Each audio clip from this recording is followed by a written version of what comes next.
everyone. It's 4 o'clock. This is I call the meeting to order of the Growth Management Commission of Carson City. Call the roll, please. Chair Borders, Present. Vice Chair Cron, Here. Commissioner Brooks, Here. Commissioner DeChristopher, Commissioner Peterson, Commissioner Preston, Commissioner Pizell. Here. A quorum is present. Thank you. Commissioner Crone, will you lead us in the pledge, please? I pledge allegiance to the flag of the United States of America and to the republic for which it stands, one nation under God, indivisible, with liberty and justice for all.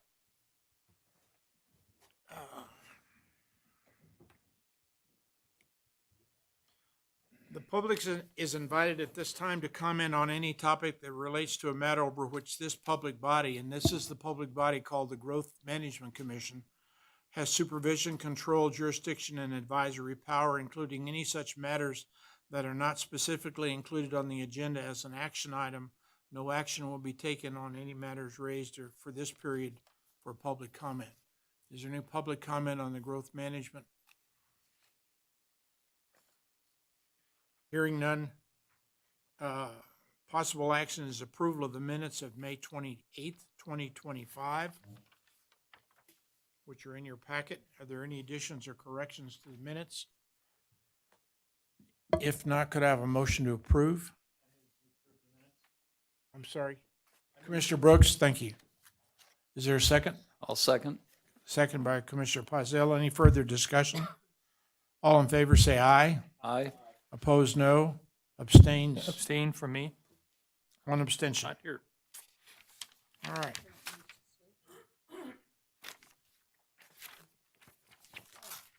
GM 2026-0068, discussion and possible action regarding a recommendation to the Board of Supervisors for a resolution establishing the maximum number of residential building permit allocations under Chapter 18.12, the Growth Management Ordinance of the City Municipal Code for the years 2027 and 2028, estimation of the maximum number of residential building permits for the years 2029 and 2030, and establish the number of building permit allocations within the development and general property owner categories, and establish a maximum average daily water usage for commercial and industrial building permits as a threshold for the Growth Management Commission review.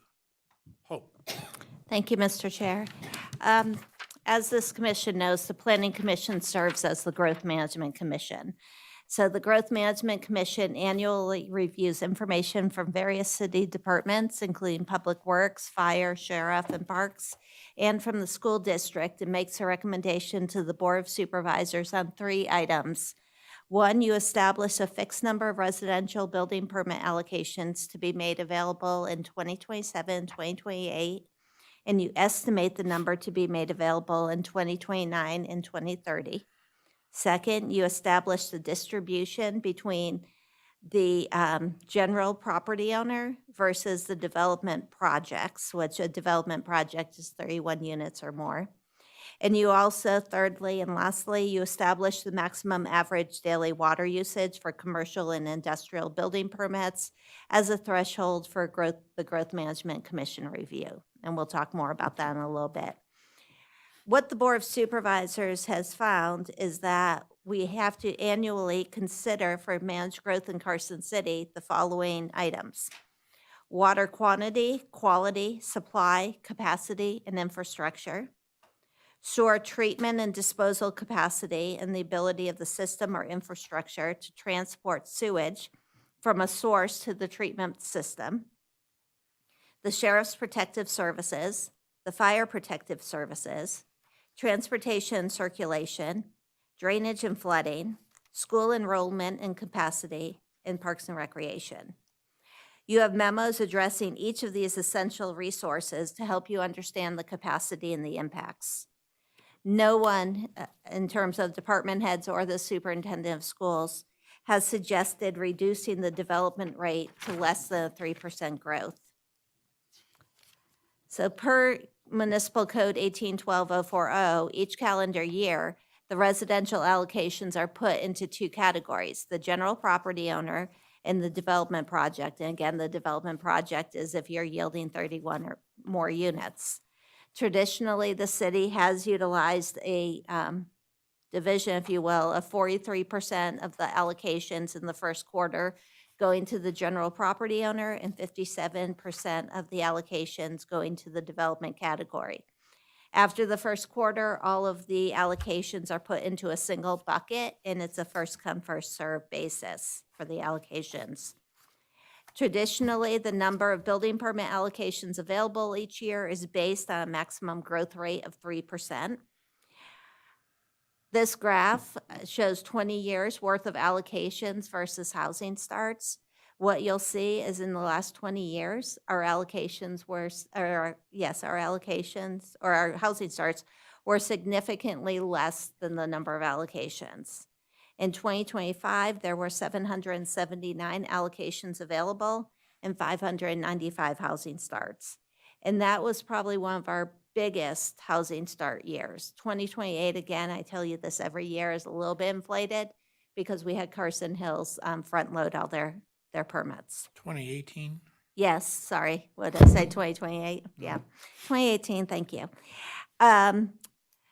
Most of the allocations were in the general category, although in 2025, Altair Apartments obtained their allocations in January. So that's why you see that blue line going up to over 200 units. That's Altair Apartments. We have a diversity of housing, and this slide is showing you the residential permits issued by type over 20 years. And what you can see is there's certain years when we just get an apartment complex. So in 2018, it was Carson Hills Apartments. In 2023, I think it was probably a combination of Sierra Flats over on Budeye Way and the apartments, Marlette Apartments over on Little Lane. And in 2025, it was the Altair Apartments over on William and Stewart. But single-family residential, detached has stayed steady, and attached is falling off a little bit. I felt like we were getting a lot of it was pretty steady for a while, and we're seeing a slight decrease in townhomes, although one project and we get a big increase. So, let's see, I've got to figure out where I am. Okay, so the master plan. What you'll remember with the master plan in doing the update is there was a concerted effort to make sure there was a linkage between the master plan and growth management. Chapter 3 of the master plan is called Well-Managed Growth, with goal 3.1 saying we want to promote the efficient use of land, water, and infrastructure. And chapter 12 of the master plan is the action matrix, which includes action 3.12, which is to continue to monitor growth trends and review the city's growth capacity and residential allocations on an annual basis in accordance with the city's 1988 growth management ordinance. So tonight that's what you're doing. You're looking at the city's growth capacity and making a decision based on that capacity on residential allocations. I'll remind you, and you've seen this graph a number of times, it does exclude state and federal lands, but it shows how in the master plan, the land uses are allocated, with most of the land uses associated with conservation reserve, low-density residential, or open space. So as part of growth management, we definitely are limiting the development. Per our state demographer, our population as of July 1, 2025 was 61,888 people. Curiously, the state demographer's population growth estimates show us at less than 1% growth for the next 5 years. It's consistently 0.7% growth in 2026 through 2030. And I've had the question come up, how is it that we have all these houses coming in, yet population's not booming? And the answer is really our household size is shrinking. In 2010, we had 2.53 people per the census. In 2020, that dropped to 2.34, and I'll be curious what we're looking at in 2030, particularly with the apartment complexes that have been built. Sales information. Sales information isn't directly related to growth management, but we traditionally provide this information at this meeting each year. So the average sale price of a single-family detached home in 2025 was $550,000. That was up from $540,000 in 2024, but lower than $564,000 in 2023. The median sale price for condos and townhouses remained the same at $330,000. In 2025, there were 672 single-family home sales. That's up from 662 in 2024. There were also 108 condominium and townhouse sales and 40 manufactured home sales. Based on the input you've received, and it's in the packet, the staff's recommendation is that we stay with the 3% growth, which would mean in 2027, 811 allocations, 2028, 835 allocations, 2029, 860 allocations, in 2030, 886 allocations. I also recommend we stay with the 43%, 57% split. It's also recommended that the daily water use threshold remain at 10,000 gallons per day. I think 2 years ago, we went to that number. And you didn't have any requests for growth management approval this year. And I also am recommending that we continue to include the wording we added in 2021 to the resolution. And that wording talks about the mandate that any commercial or industrial use seeking Growth Management Commission approval first demonstrate that it utilizes water conservation measures and techniques. If that finding can be made, then the Growth Management Commission needs to make a finding that the use will promote health, welfare, and safety, or quality of life, or create quality jobs, or promote recreation and tourism. And if both of those findings are made, the application for the threshold can be approved. I now will review active construction projects, because I typically do this for you, so I'll show you what's going on. Adams Estate, that's off Longview. Those are, I think it's 12 lots, all custom homes. Altair Apartments, we talked about, that's at Stewart and William Street. Anderson Ranch subdivision, they're nearly built out. They just have, I think, 1 or 2 buildings that have been converted to sales offices that need to be converted back to homes. But they're essentially built out, and you won't see this slide next year. Arborville is townhomes. That was one of the first projects the chair and I looked at back in 2017. Actually, I think we looked at it in 2016. It started construction in 17. And this was Capstone Builders. They stopped building. D.R. Horton picked up what was left of the entitlement, and they're under construction right now, and they'll build it out. That'll be 147 lots once it's built out over on Little Lane. Blackstone Ranch Phase 2, this is Ryder Homes. It has this under construction. Blackstone Ranch South, this is at the end of Railroad. You'll recall that this was approved quite a while ago. It was going to expire, and so they just got a brand new approval to start the clock again for a 4-year tentative map approval. What's holding this up is the connection to 5th Street, because the Army Corps of Engineers has taken jurisdiction on that. But once they've crossed that hurdle, it'll be 103 single-family lots. Border Crossing is right across the street from Mark Turner's other project, which is on, I believe, it's on the west side of, is it Clearview or Silver Sage? Silver Sage. And so it'll be the same product, just bringing it across the street. 28 lots, and I understand that's moving quickly. Brown Street Apartments, it's Dwight Millard's project behind Slot World over off Brown Street, and I think there's a total of 5 buildings and 81 units, so he's got the last buildings under construction. Capitol Crossing is America Homes for Rent, and they are currently building Phase 2. The assessor had asked me about that, and I looked into it, but this one's moving quickly too. It's over at Lampa. Cross Creek subdivision is Ryder Homes across from the high school, single-family detached, 119 lots, and they're still building. Little Lane subdivision, this is Bates Homes.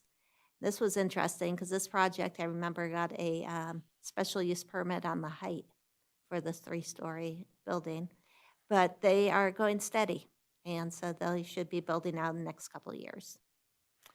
Lampa Ranch West Apartments over on Fifth, Ryder Homes is now going vertical on those, so those will take a couple of years to build out, and it will be 360 units. Plateau Development is way out on the east end of the city off Highway 50, Draco and out that way. This is KDH Builders, and when all's said and done, they'll have 270 lots. Silvercrest Condos is in the south part of the city off Oak, and they're under construction, but they're kind of rethinking their product. So I'm not sure if they'll stay with the same product or come in with a different product. It will be 51 units. Stafford Way Apartments, this was the vacant lot on Silver Sage and Stafford that I think you looked at a handful of times. And the last time they decided to build it. So this will be 12 apartment units. Venado Valley, this is off Ormsby, Toll Brothers, Building 41, single-family houses. John Kropotkin had brought this one into you. Silver Oak subdivision, these are the last phases of Silver Oak, 54 lots to go, and then they'll be closing out Silver Oak. It will be built out.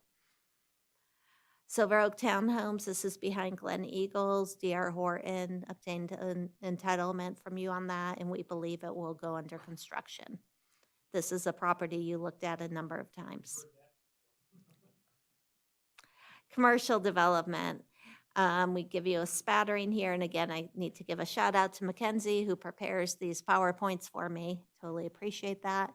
Airport, you had the presentation by Corey Jenkins a couple meetings ago about the airport as an economic development engine. And it's really interesting. The snow removal equipment's not that exciting, but when you see, he talked about the hangars, and they have hangars under construction there right now. There's 4 of them. So as we see hangars under construction, you can think to yourself whether or not this is associated with some company that's coming in. Corey only talked about the companies that have publicly discussed their relationship with the city. He didn't discuss any other businesses. There's a motorcycle storage building under construction on Boeing Way, so again, out by the airport. Southwest Gas put in some covered parking and other site upgrades over on Kuntz Lane. Vitality Unlimited over by the hospital, they have a building permit. They're probably doing grading. I don't think they went vertical yet. Automobile detailing, this is at the Toyota dealership over at Curry. Self-storage, we have a couple of these. One's over on Eagle Station. Another one's over on North Lampa.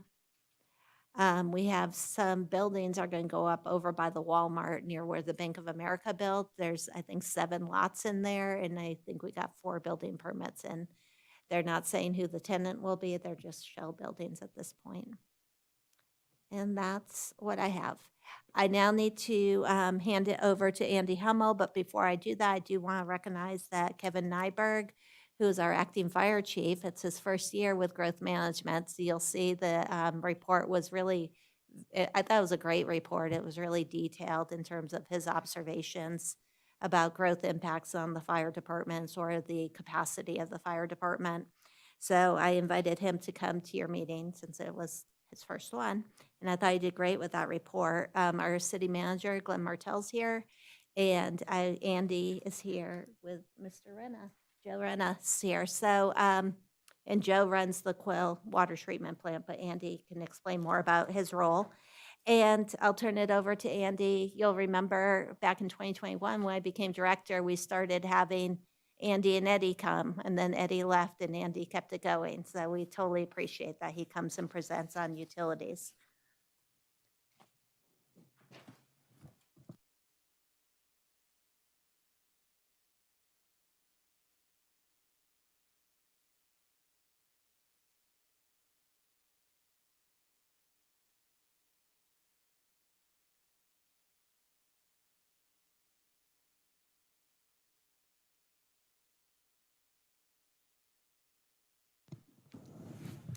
Yeah, thank you, Hope.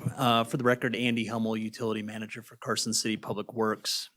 Here tonight to give our annual Carson City Utilities update. Get my notes here, assuming I can read them.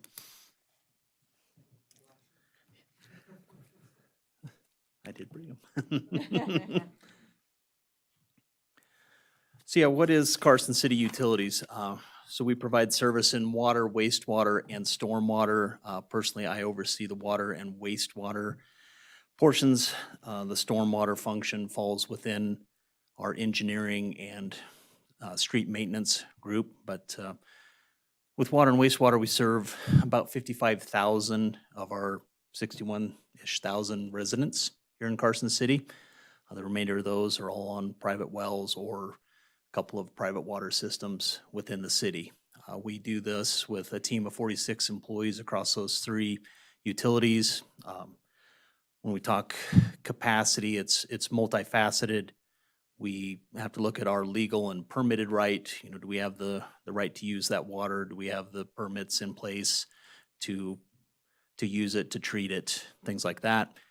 We have to look at our production and treatment capability, make sure the we're able to produce it and then also clean it to meet the regulations.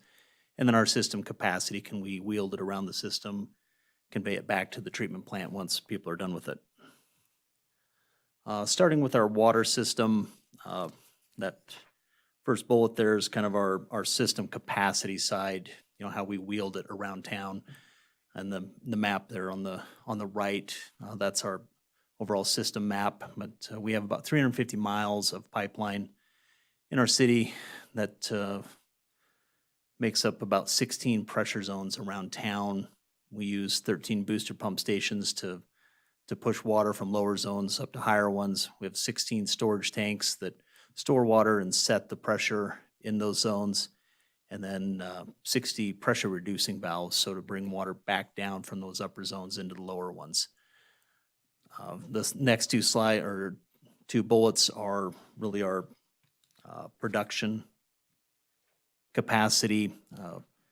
In the report and in the past presentations I've given, we've been about 75% groundwater and 25% surface water. Currently, last year and this year, that is more of an 80-20 split. A little more groundwater, less surface water. That's largely because our Quill water treatment plant is currently down for rehabilitation, so we're relying on wells more to make up that difference while that's happening. On the groundwater side, we have 21 active wells. We have 30 total, but 9 of those we don't use for various water quality reasons. We utilize a number of blending programs, some wells that have, you know, arsenic, manganese, uranium, things like that. We run those in conjunction with cleaner wells they blend before it goes into the system and then gets those constituents down within the contaminant levels allowed by our permits. We do have an arsenic treatment plant. 2 of those inactive wells would feed that. One of those wells produces a lot of silica.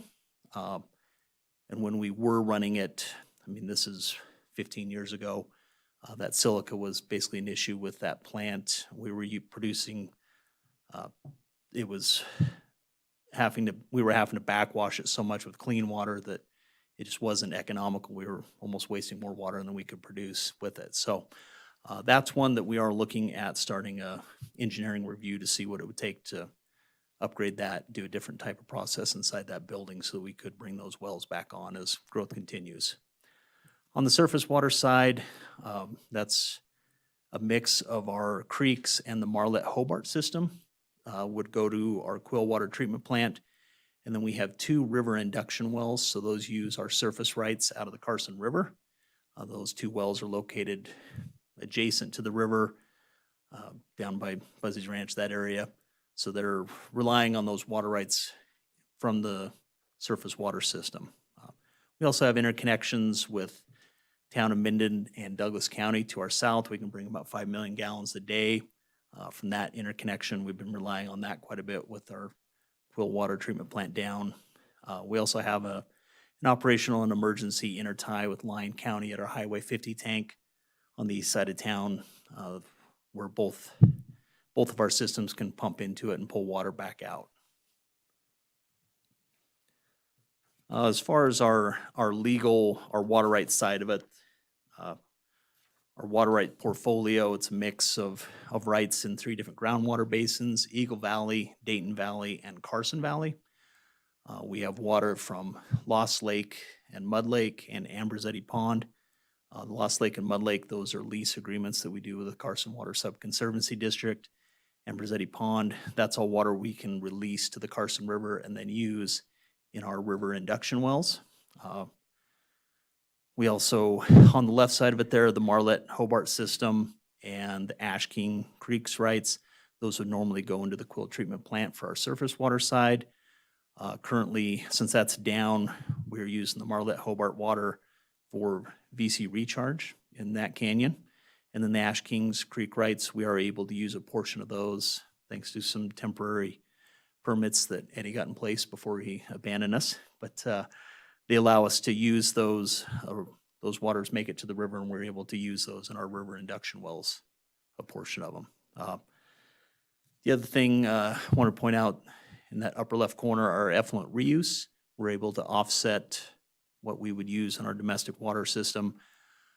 We use about 3,000 acre feet every year of treated wastewater effluent from our wharf, our water resource recovery facility that water the 3 golf courses here in town and the state of Nevada prison farm. By doing that, we're not having to rely on our domestic water rights or our system there. So that helps offset that. And the main number there, the 18,648, that's the number that that's papered water rights. We have to have the wells and such to be able to produce it. But currently as I'll show in our next slide here, we're using about 10 to 11,000 acre feet every year of water rights in production. I think in the report I used the 2021 numbers. That was our highest in the last 5 years. It was kind of the tail end of drought cycle there. We used 11,365. So that plus our committed water rights of about 2,300 acre feet, we're still well within that 18,000 acre feet that we have on paper. We produced, like I said, last year, 10,716. We used just under 10,000. We calculate our water loss off of that every year. We would watch that if that difference between our total meter usage there in the lighter blue and the total production. If we start seeing that start spreading apart, that's starting to indicate that we definitely need to pay more attention to, are we seeing more leaks or do we have unmetered usage? Some of that unmetered usage can just be things like our water flushing program, they release out of hydrants, things like that. But as far as our peak day, we're able to produce 22 to 23, maybe up to 24, depending on the well capacities, things like that. But with Quill down, that's about where we're at. We're closer to that 22 million gallons a day. The last 5 years, we've been averaging about 19 million gallons a day peak day in the middle of summer with irrigation on. In the winter, we produce just under 5 MGD. So a pretty big swing between our winter usage and our summer. And the other thing we follow, our drought monitor for the state. This is more kind of a long lead indicator for us, but kind of influences what we might see coming if we get into more of a drought. Right now, we're just abnormally dry. Be interesting to see like the rain cycle we seem to be in, how that will continue to influence it. Some of this is also influenced by the time when they normally go do their snowpack measurements. The mountains were bare, and then it snowed like literally the next week. So timing is everything on some of that stuff. But if we're heading into a more extended severe drought, we'll see our water usage will creep up. People are trying to irrigate more. The soil moisture is less, things like that. They'll need to use more water to get the same thing. And we'll also see less surface water available in the summer. So we'll be relying more on our wells. That's where that VC recharge comes into play. We're able to, those rights are essentially emergency storage for drought years that we can rely on. Also, we would see it in our wastewater system, reduced groundwater infiltration, less rain. So we'd see less water coming in through small cracks, things like that, into the sewer pipes. So our inflow to the wastewater plant would be less, but that can also equal stronger sewer to treat, so. And onto our wastewater system. Again, our capacity is really three parts. That what we're legally allowed to do are 6.9 million gallons per day. That's our permitted capacity for the wharf, the water resource recovery facility. Our treatment capacity at the wharf is largely governed by the physical plant capacity, the pipes being sized right, enough excess capacity for a wet weather event, things like that. Our current permit, we monitor and report a lot of constituents, nitrogen, phosphorus, things like that. In the future, as permit conditions may change, we could see limits be imposed, like a certain amount of each of those constituents. If it gets to a point where you're allowed, a certain pounds per day type limit or something, that could limit a rated capacity depending on what's happening there. But for now, everything, even the permit limits that the state has hinted at, we're maintaining within those, so we're happy. And then system conveyance, that's where our 320 miles of collection system pipeline and the 5 lift stations we have out in the community, how we get it from people's homes and businesses back to our wharf to treat it, and then also how we dispose of it. We're not allowed to go to the Carson River, so all that water that we produce, we have to use in reclaimed effluent for our golf courses and prison farm, like I said. But we have a system that's 24 miles of pipeline there and about 3,000 acre-foot of storage in Brunswick Canyon. Since irrigation happens in the summer, we have to store it in the winter, so pump it up there and then use it. And as far as our trend on our treatment, you can see in the graph there, 2023, that bar that's kind of the highest. That was our peak year. That was a really wet spring. We saw our average daily flow jump almost 1 million gallons a day for the year. So especially those first 3-4 months of the year, it was crazy. We were testing that peak flow a lot. Our total volume treated there, you can see that number tends to be about 5,000 to 6,000 acre feet. Our reservoir we lose a lot of water just to the reservoir itself, seeps into the ground essentially. So some inadvertent recharges happening from that.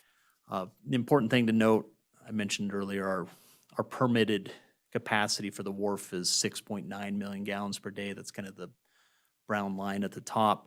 The pink line below it is what's called a facility planning trigger. So 85% of that capacity, we need to have a plan for what's the next phase of or iteration of the wharf going to look like.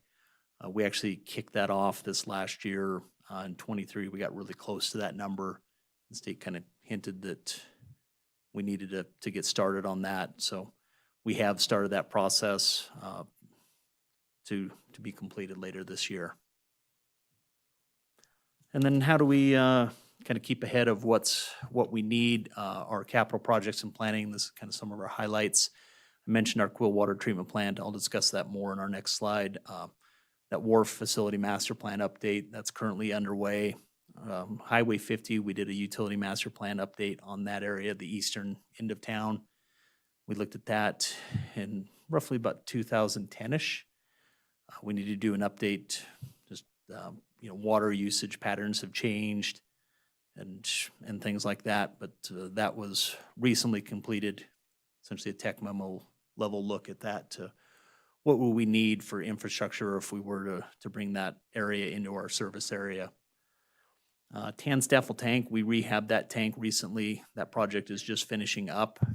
We like to take at least one tank down every year and recoat it, inspect it. If there's any structural issues, get them fixed so we can continue to have that storage available.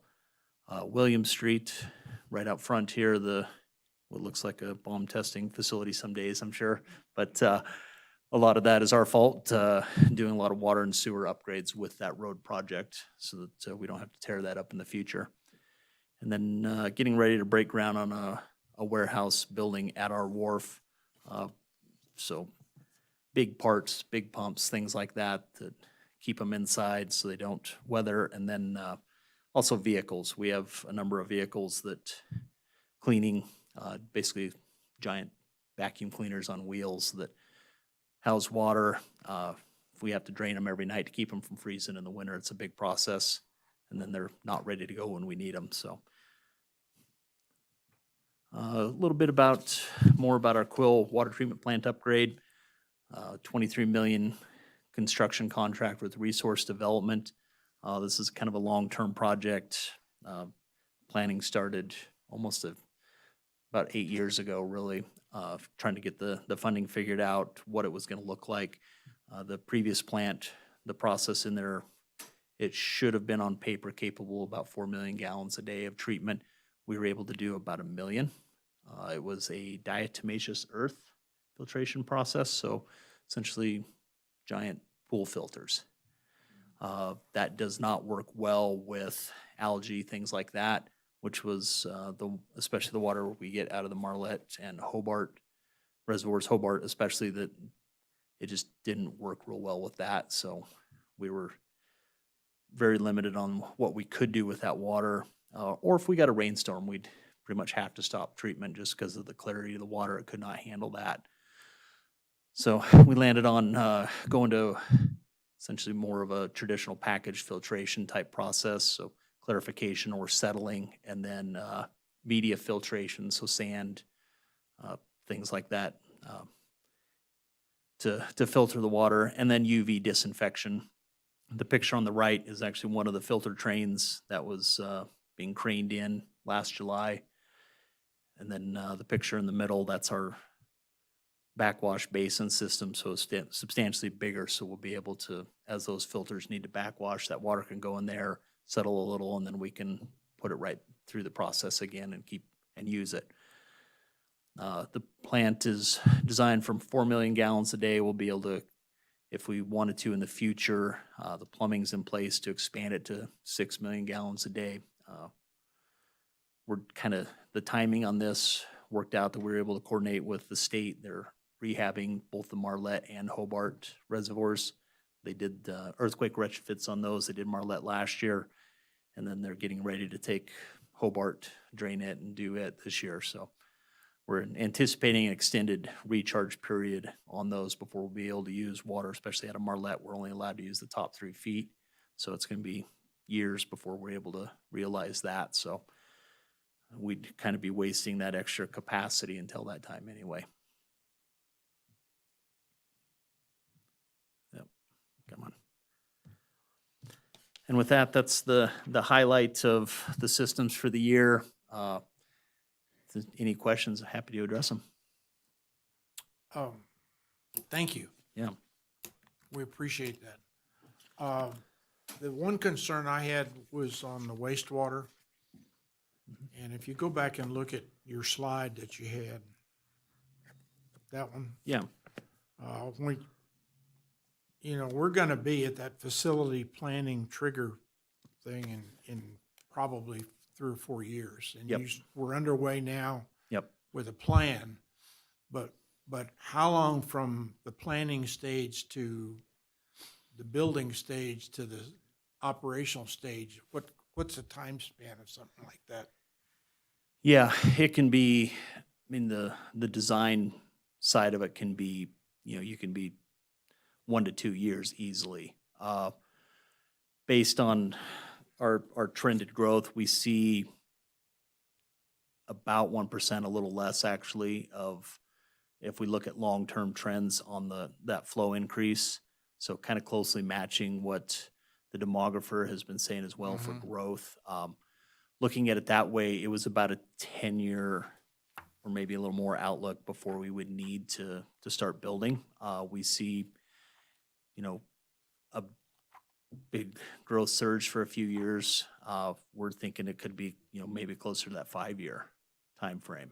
We have been saving some money every year in the wastewater fund to help with that. I think we have about $4 million in there at this point. just anticipating that, yes, there will be some expenses out there at some point, but yeah, Is- we'll be doing some bonding and things, I'm sure, when it's time. Is the idea to always stay under the 5.9 line, or is it, all right, now we're gonna start, and now we're gonna build, and now we're in the process, and we're gonna be online before we get to the 7? Exactly. You got to be online before you get to the 7. Yeah, Yep. okay. Yep. But I mean that the 6 line is basically a planning line, and Yep. we're already planning, Yep. so, okay. Exactly. That was the only thing that Yep. concerned me about the whole report is Yeah, we're sneaking up on that thing, and if we don't do something about it, it's gonna bite us. exactly. Okay. Yep. Mr. Cron? Yeah, if you could go back to your production slide, your water production slide. There you go. Yep. Oh, that's it. That's what I'm looking for. You know, as we've been commissioned by the supervisors to look at kind of the long-term trends and build out, how does the Public Works Department look at its facilities related to water system build out? If we're looking at 75 to 80,000 population, now I know it's, 20, 30 years out, but how do you get out that far regarding planning, or at least general concepts of how the water system is going to handle that demand and that future growth that Carson City is going to be looking at? Because the reason I ask that question is we get a lot of times people coming in here and saying, oh, this is a big development. We don't have the water. You hear that all the time Yeah. up here. We don't have the water. We're in a desert. And they'll use images like what you've shown is Yep. that we're, you look at the state of Nevada, and I think it's a legitimate concern. Yep. I just think it's something that I think we need to be able to address moving forward. If people come in and say, oh, well, we're out of water, what should be our answer? Yeah, I think the big thing there is, yes, we for our planning numbers, we are at the point, Eddie was using the same thing before, but we are using that build-out number for our plans. I did put money in this upcoming fiscal year budget to update our water master plan. A big update was last done in 2016, but it's been about 10 years it was due. We looked at our water resources from a build-out standpoint in 2019, so that'll be something that's also about a 10-year cycle, so we'll be looking at that in the next couple of years. But yeah, from a water standpoint, we definitely want to make sure what that capacity needs to be in the future, so that as growth continues, that our wells are capable of doing what we need them to do. One thing I didn't mention, I mentioned that we have 30 wells in Carson City, 21 of them which we're currently using. One thing we've started looking at this last year was doing some profiling of those wells. Looked at one active well and one that we haven't used for a number of years due to some contaminants in it, to see, there's some newer technology out where you can profile those and see what level in the well that's coming from, or is it coming through the whole well? And if it is coming from like one zone, because the ground is made up of just layers, can you block that off and get cleaner water? We gotten preliminary results back on the one well we have been using. They don't look great, but that helps answer the question. That'll need to be replaced at some point. But yeah. No, that's very helpful. Yeah. Thank you. Because for us, we're looking at, allocation of residential permits. And as time goes on, I would think it would be not wise on the city's part to move past the allocation of residential resources if we don't have the water. Yeah. So that's one of the important reasons you're here today, and helping us understand in the community what our future looks like related to being able to provide, quality water service Exactly. to the community. Yep. So thank you. Yeah. Mr. Chair, if I can just add, as part of the master plan, we did work closely with Public Works and specifically utilities. And the utilities are planning for a population of 80,000 people. So that was how Andy had explained he was planning it, and that actually is in our master plan. I'll also remind the Growth Management Commission that we, in the master plan, have an urban service boundary, so that we prioritize where the utilities go based on where they can serve it. And so any expansion of that urban service boundary, and the urban service boundary is reviewed annually as part of the master plan annual report. So they can determine if it's, you know, if they're advising the board of supervisors, because it's ultimately their decision, whether or not to expand that urban service boundary so that they can serve an area beyond that area. So granted, that's a geographic area, but it also creates a limitation on where intensive growth that relies on those services will be located. Mr. Brooks? Thank you, Mr. Chair, and thank you for coming Yeah. out and being so helpful with this. This Yep. is, in the conversations I have in the community, this is the issue that comes up first when you talk about the shape of Carson City's future. Yep. Looking at that chart, you see a Mhm. population that's rising slowly and water usage that very gently has trended down. And I recall last year, you had a clearer representation of how per capita use had declined. What I can't remember, and what I'm hoping you can Yep. illuminate me on, is that the result of a lot of changes in standards for household plumbing fixtures, or is it the result of a single large change? A And then little I of have a both. follow-up after. Yeah, a little of both. And that population, some of that is kind of skewed by the range of Right, that axis there. And I went back to 2018. In previous versions, I've shown that back to like early 2000s. yeah, and I And remember yeah, it was in more the- dramatic. To about 2013, we were in the 12 to 13,000 acre feet produced every year. And then it dropped, and that was largely, it was two things. Plumbing codes helped.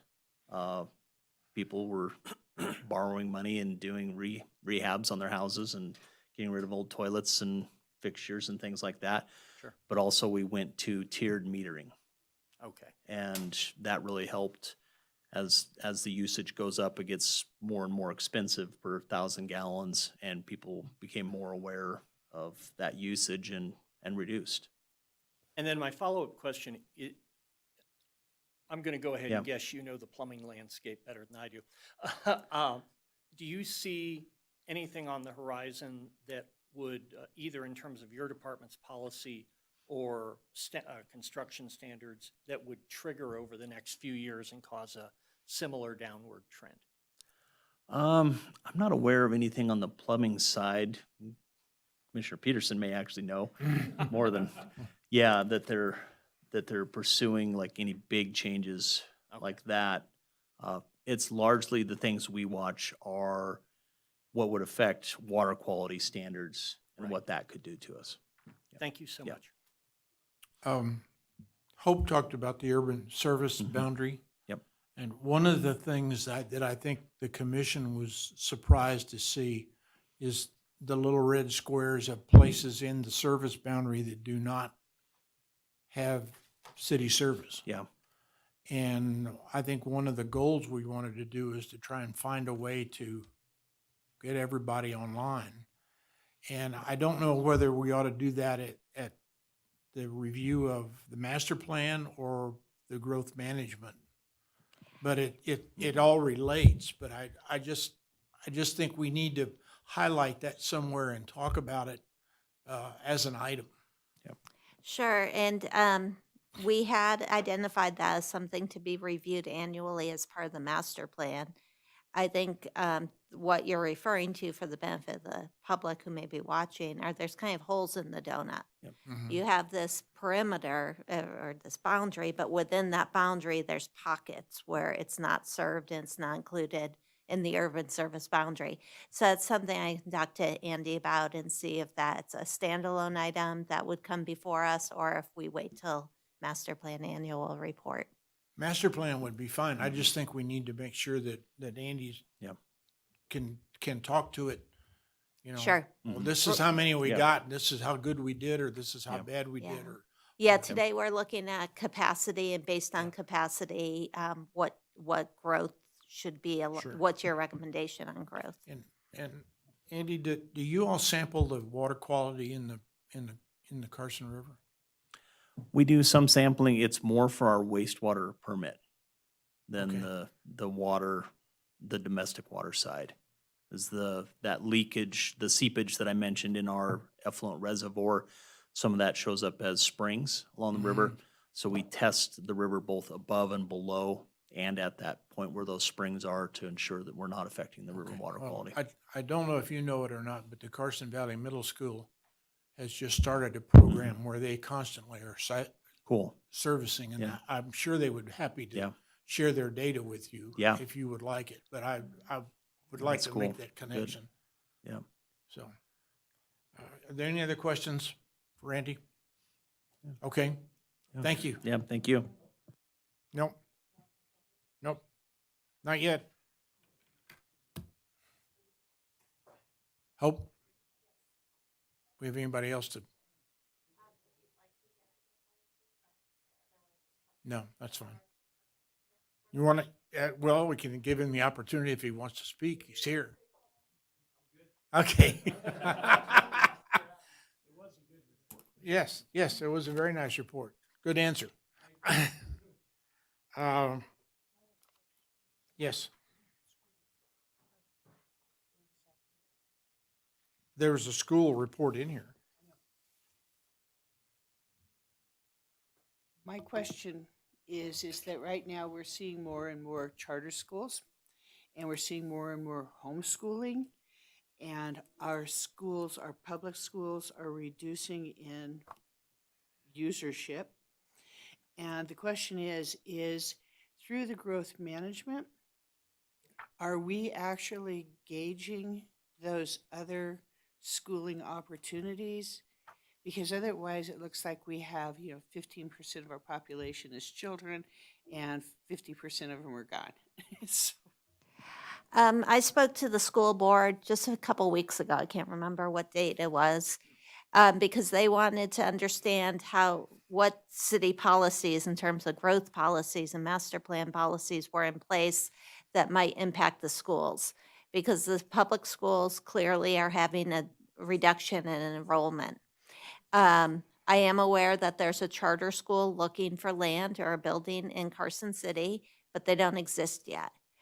There's the St. Teresa's School, there's the Montessori School, but right now, as part of this program and growth management, I'm only consulting with the public school superintendent, but I can certainly broaden that should we see significant other resources. Like, I think later on today's agenda, you have the special use permit for the St. Teresa's School.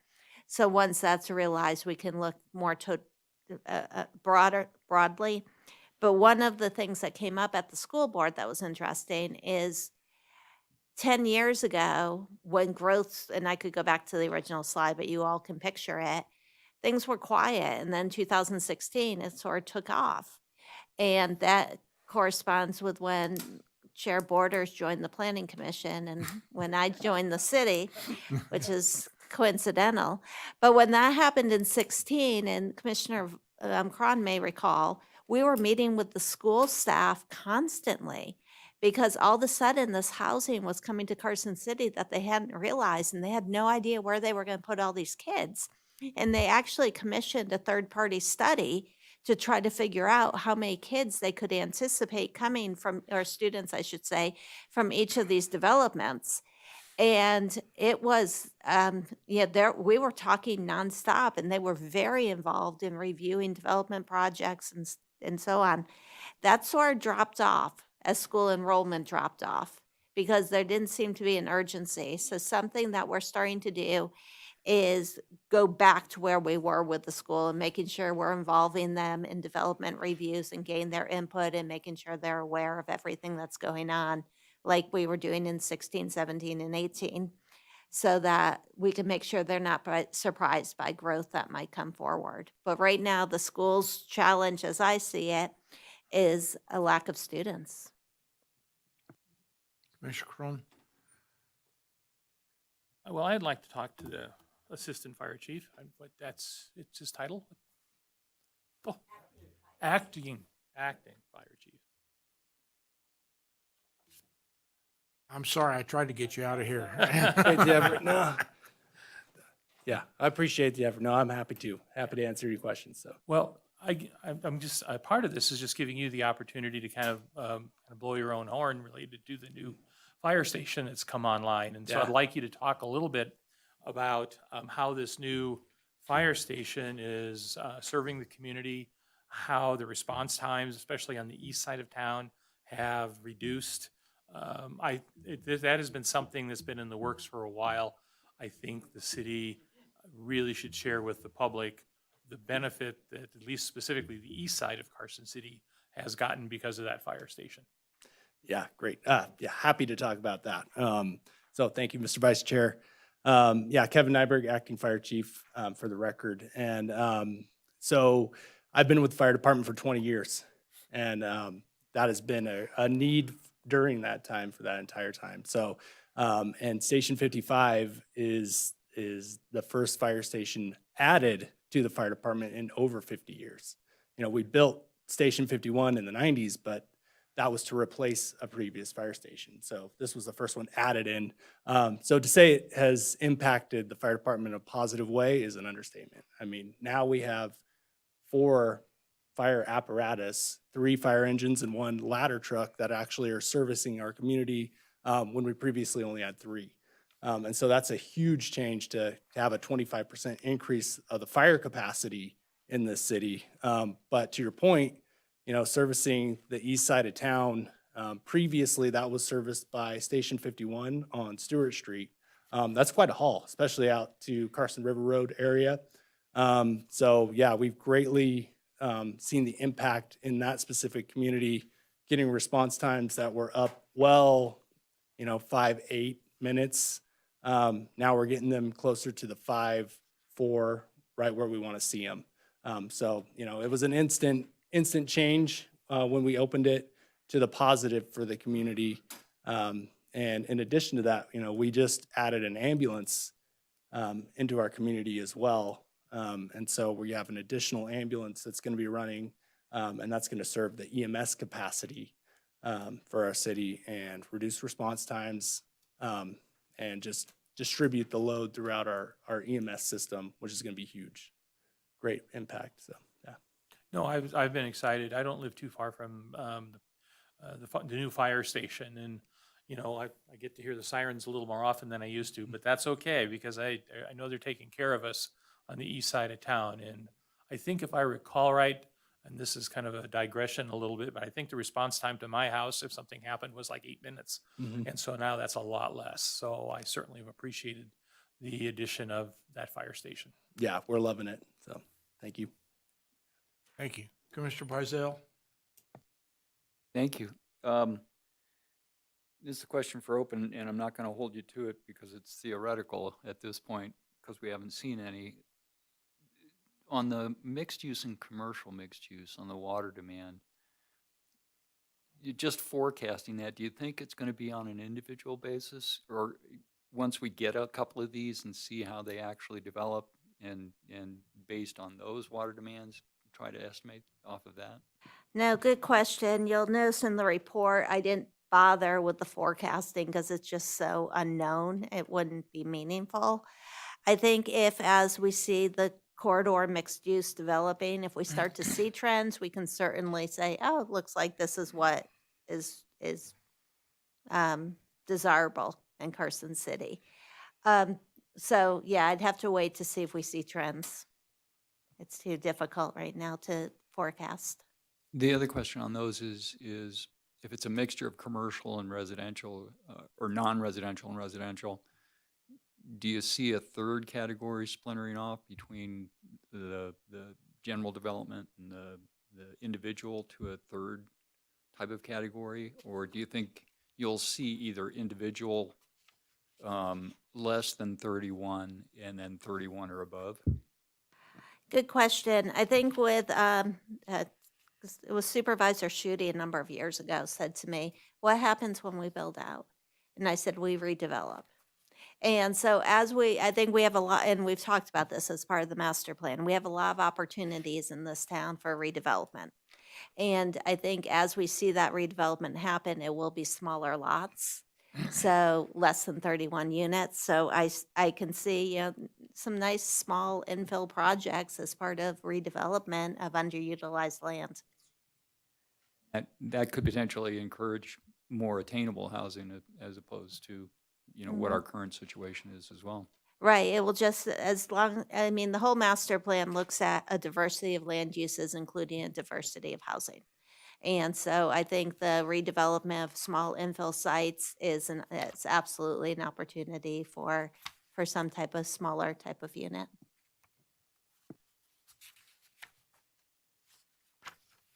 Okay.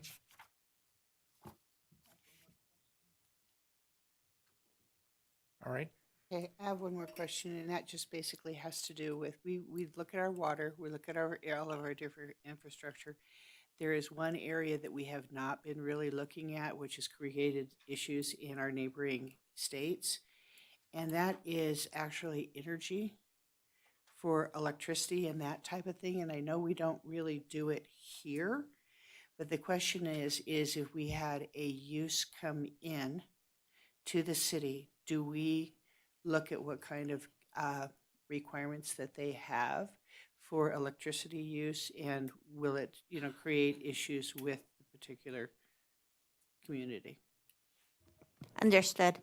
If you look at page 1 of the report, you'll see where I quote Municipal Code 1812-015, and the board has specifically identified what we need to look at for growth management. That said, subsection I is other resources or services as determined by the Board of Supervisors. So your question's an interesting one, or your comment, I should say. And this commission could certainly recommend to the board that next year we look at, energy as a resource or service as part of growth management. And we have some type of meeting with NV Energy to talk to them about capacity with energy. So we could certainly do that, but the answer is no. NV Energy is the energy provider, and Southwest Gas, I guess we could count them in too. And we rely on them to determine their capacity, and people work privately with them. We haven't been looking at it. Okay. All right. Well, the issue, I think, in front of us is going to be the twofold. One of them is the 10,000 gallons a day. And I don't know that we want to change that. I don't know if anybody else has a feeling about. I forgot to tell you one thing, I'm sorry. And it's not urgent, I'm sorry to interrupt you with this, but it was interesting. I asked Stephen Pote to look at that table where industrial and commercial uses had obtained growth management approval, and to look at what that approval number was versus what is being realized. And without exception, the realized amount of water is less than what was approved. I thought that was really good information. Well, I still think that's a good number. And the other issue is going to be the number of dwelling units. And that it's 811. It's on page 11 of the staff report. Yeah.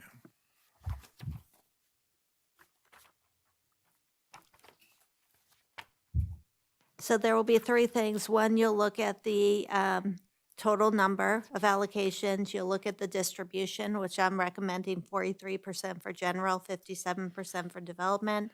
And you'll look at whether or not that threshold is still 10,000 gallons per day average. Yep. You'll make a decision of whether or not to keep that criteria that we added back in 2021 in the resolution. That's not a formal action, but it's in the draft resolution that you have. And if you want to communicate to the Board of Supervisors to add another resource for study. Okay. Well, you know my feeling about the 3%. And I'm gonna stick with what we have this year, but I have a recommendation for you, or for us. I did some work. If you take the demographer's 0.7% and run that out to population, the max population of 80,000 people, that happens about the year 2064. All right. The growth, we have 26,000 units that we can build, so the growth ought to coincide with the population. And if we just continue taking 3% and 3% and 3%, well, for 10 years from now, we're going to do 1,000 a month, 1,000 a year. 20 years from now, we're going to do 1,500 a year. And if we take the numbers, if we take our 3% numbers and look at what's actual, it's really about 2/3 every year. So if we do that, it gets the same kind of thing, but it gets us a build out. If we use 2% of our accumulated number for the next however many years it is, we're going to build out in 2056. But our population is not going to reach maximum until 2064. So for 8 years, people are going to stand around on top of each other. And Are you keeping the household size static? yeah, And the other thing is the 3%. Is your 3% assuming all the allocations are utilized? yeah. Now I'm Okay, I'm just trying to find a way that makes more sense. understood. And what I came up with, which I'd like to look at, is that if we take the average actual build outs of the last 5 years and average them, that would be the number for the next year. And that would be a rolling, it would move forward every year. So if we built more and more and more, it would get larger and larger and larger. If we built less and less and less, it would get smaller and smaller. And if you do that just on the static numbers, we build out the same year that we reach max population, which to me is what we really want to do, instead of just creating a number that has no basis in reality. And so that's my soapbox. And I will be happy to work with you or anybody else for the next year to try and find a way to do that. But I just, this thing has been bothering me for 10 years. All right, is there any other comments?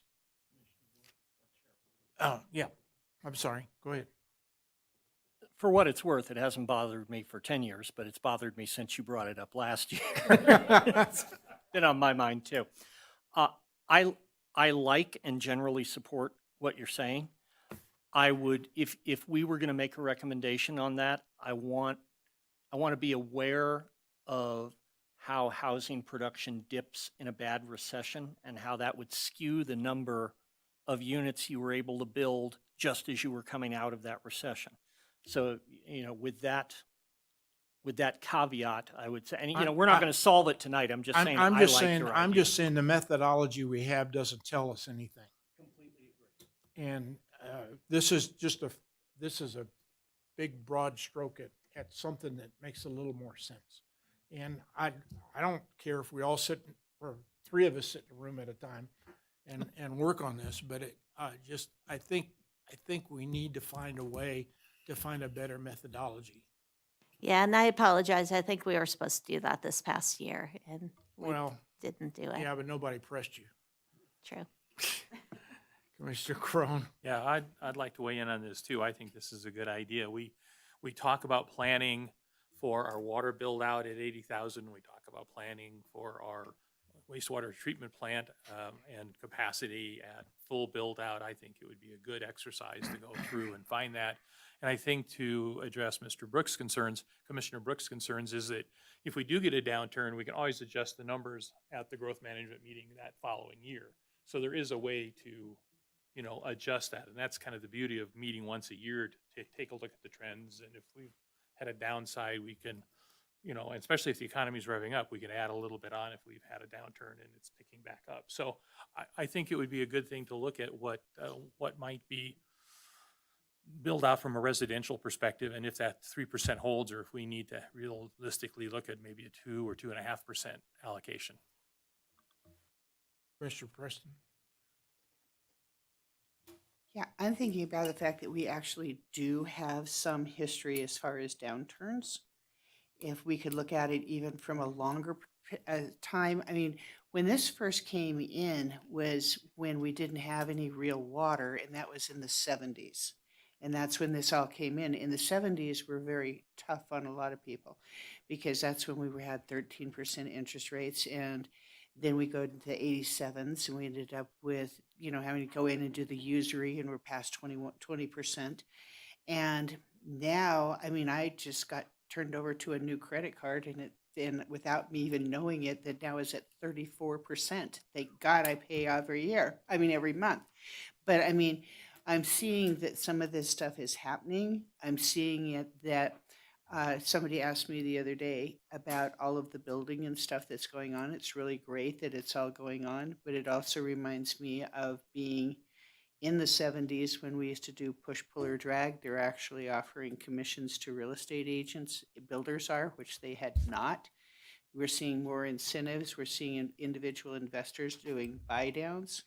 A lot of different things are going on. So I think we're going to have we have some different indicators that we can look at over a longer term period.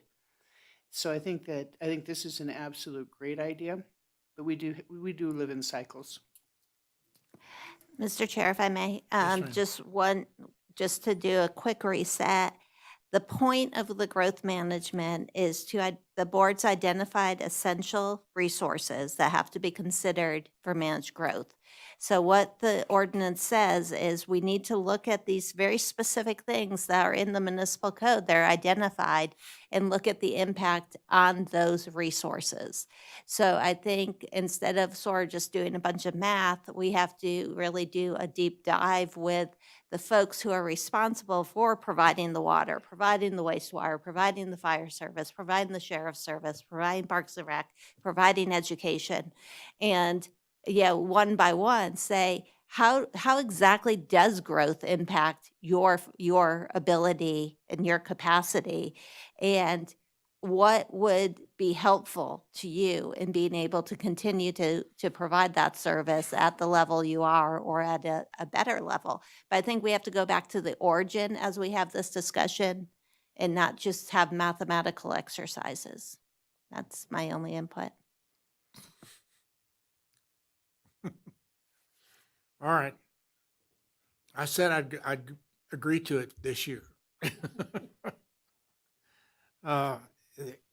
What about Commissioner Preston's suggestion about the utilities? Anybody feel one way or the other on that? Yeah, I kind of like that idea. It's, again, especially as they keep talking about these big, huge data centers coming online, other development that's happening, Reno growth, where the electricity doesn't magically appear. There has to be some sort of planning process that NV Energy goes through to provide power through different plants, or buying it from different sources, something I know absolutely nothing about. But again, it just doesn't magically appear. And if we are looking at an 80,000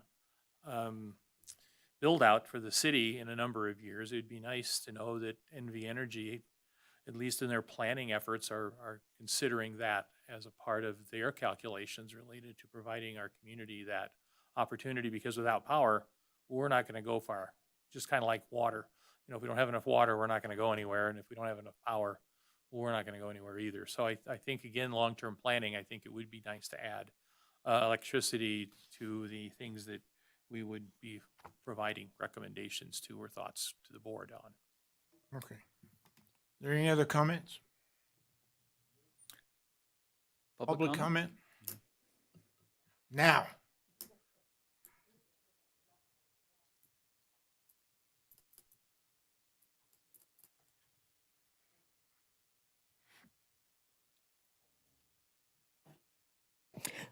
Denny French, Carson City, Nevada. Ms. Preston's question to me was one that I've been asking, but for a different reason. I'm asking not because we don't necessarily have a quantity. It's that quality, which I'm not worried about. I think Mr. Hummel is doing a great job with that. The blending matter is another deal because certain things had been brought up with the nitrates and such like that. But our granite foundation to this city brings in those type of concerns at every well, really, as things are moving. So my question would be, do we really have the quality of water through the blending process that we have now, and is it as stable and as predictable as we're suggesting? And I suggest that we're predicting a little optimistic, and I would like that to be considered. I also want to bring up the electrical part is not whether or not we can get the wired electricity into Carson. They'll just put a price on it, so we'll decide if we're going to pay. But where that water is going to come from to generate that electricity, also to support a 1A or artificial intelligence is a big concern, and they've had to take a little bit of a jig because they realized that it cost them less to have the CEOs they fired than it does to actually have the production of that informational gathering. But the water that's involved in the state's situation with water is still tentative, and that it will draw on what we're available for, just at a price. So we're not just talking about do we have the water, but can we afford it? And so also, it is nice when people are here from departments and such to do their statements of considerations and their reports, and I really do need to hear them. I've had trouble getting on a computer, period, and I've been digging through what I can today because it's been right up to the wire. So I appreciate your patience, but I do want us to remember we can get things. It's what the price will be. It's like the sheriff says, we can get the help here, but it's going to cost you. So let's look at it almost at that basic root. Thank you. Any other public comment? Okay. Hope, what form does this motion need to be in? What I was just making notes to myself. I think what you can do is use the motion that has been provided about the draft resolution and ask me to communicate to the board on your behalf that you'd like to add energy as another resource or service per municipal code 1812015I. And also to communicate to the board of supervisors that during the coming year, you will be reviewing the methodology to determine a methodology that is a little more meaningful than the Okay. 3%, 47, 53%. I think the 10,000 is meaningful. All right. I make that motion. Okay. Any other discussion? All in favor, say aye. Aye. Opposed, no. Motion carries. All right. Public comment for the You got it. growth management before we adjourn. You're doing it.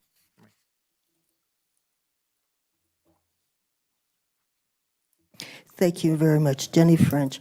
My public comment on the growth development and the agenda in general is it's been confusing to me. I look at the material here, it's not following what I'm seeing on the agenda as it's listed, and perhaps it's just an angle adjustment that I need to make.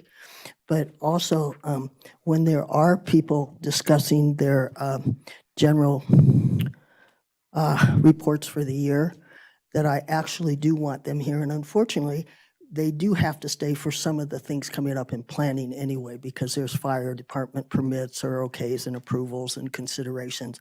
And then the sheriff to see if we've got everybody covered and other facilitators. But my thing is, I wanted to ask Mr. Hummel about the centrifuges that we spent quite a bit of money to have repaired recently that were set to probably go to a different unit in the future, and was that considered in the water use? And if sludge is going to be considered as a product, which other places like New York years ago decided they just had too much, they didn't know what to do with it, they were giving it away to places like Chicago and farms up on the northern areas to use as fertilizers. And also just the understanding that urine is very valuable. Who would have thought, right? And could we use some of the water that we're blending to sell to units that can use it for other ops just by adding another chemical to them? Can they make them productive in another way? So our waste might be somebody else's pocketbook if a business were to pick up. So I almost want to insist that they do their programs even though that might be online, because my access to a computer has been so limited this whole month. The library's been doing some regrades and upgrades and such, and in general, for the public to stay informed, unless you have an iPhone, unless you have a computer, you're really in the dark. And some of these suggested agenda items are done with some poise and consideration, and I appreciate their in-depth, whereas other people's agendas aren't so in-depth, so you're not really sure what you're getting into. Thank you very much. All right, any other public comment? All right, at this time, we're going to adjourn the Growth Management Commission meeting. We're going to reconvene as the Planning Commission in about 10 minutes. Okay? Signy die.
It's now 5:27, and I'd like to call to order the Planning Commission.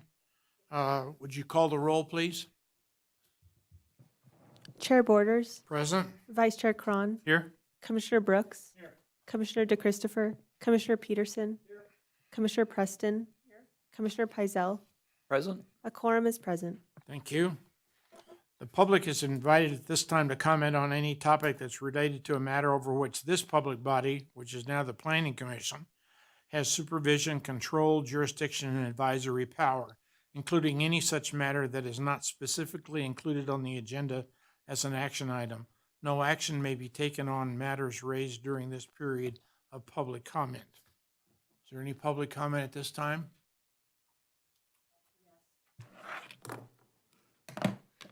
Go ahead. Okay. Good evening.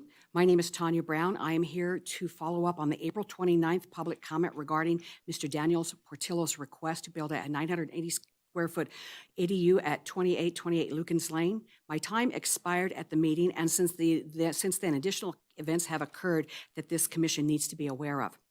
After the hearing, Mr. Portillo retained an attorney who sent me a cease and desist letter demanding that I stop contacting the Carson Building Department, the Permit Division, this commission, or any other government agencies. The letter contains, their letter contained false and slanderous statements about what I supposedly said during my public comment. It also goes on to say he claimed I harassed him, filed false reports, and made discriminatory remarks. These accusations are untrue, and I will be refuting Mr. Portillo's claims in full. Yes, I contacted the building department because I have personal experience with permitting process. When we added 1,000 square feet to our home, neighbors were notified. We obtained and posted all required permits. Last year, we obtained 2 more permits for a new roof and for replacing cast iron plumbing. And again, everything was properly posted. Many of our neighbors have done the same. However, the homes at 2808, 2828, and 2860 Lukens Lane, all owned and occupied by Mr. Portella, had new roofs installed with no posted permits. In addition, a residential structure resembling a mother-in-law unit was built at 2860 Lukens Lane without any permit at all. The building department investigated after my inquiry and confirmed that none of this work was permitted. My understanding is they will require Mr. Portella to pay the permit fees on 2 of the roofs because they were done over a year ago, and what I call the mother-in-law quarters will have to pay for the permit fees. These fees will then now be attached to the 2828 Lukens Lane building permit fees that you passed last month. During my original comment, I also raised concerns about safety and communication. A neighbor witnessed a man entering the property of the senior woman who lives alone, taking photographs and returned to the vehicle parked in the vicinity of 2860 Lukens Lane. Though not necessarily associated with the property, in another incident, a man approached her while she was doing yard work and then returned to 2860 Lukens Lane, where Mr. Portillo owns this residence. These concerns were about trespassing and safety, not race. My own family is Hispanic, and I stated that clearly. Given the unconfirmed, unpermitted construction and false statements made about me and the pattern of bypassing required process, I respectfully request this commission consider and revoke the ADU approval for 2828 Lukens Lane and require Mr.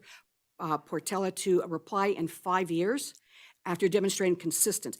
Our concerns have always been about preserving single-family homes, maintaining neighborhood character, and protecting our senior citizens, especially single females. In fact, last year I approached Mr. Portella about organizing a neighborhood effort to check on our elderly residents because Tony, who lives at 2820 Lukens, passed away alone and was not found for days. He declined, which was his choice, but he knows my concerns have always been about safety, communication, and the community well-being, not race. So now I am being sued, or in the process of being sued, over me coming here telling you I opposed that. And because I contacted the building department, who affirmed, he went and got all of these. And there was the question that was raised about why does the mother-in-law's quarters need 3 bedrooms, if you recall that. Okay, and so the fact is, he has a mother-in-law's quarters over on another piece of property, and all of this was Time's done up. illegally. Thank you. Thank you. Public comment. I'd like to put this letter on the record. It's the letter to the attorney that I wrote. Thank you.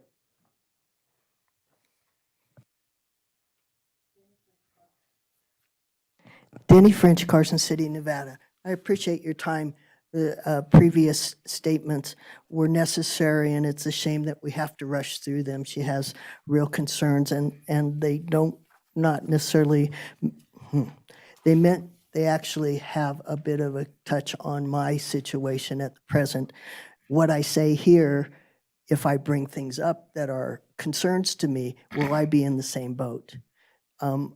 And that's just me. You know, I will face if I've libel or if I've done something so, but just the process of asking help from the building is, and find out if people have permits and such, I hope doesn't get me in issues.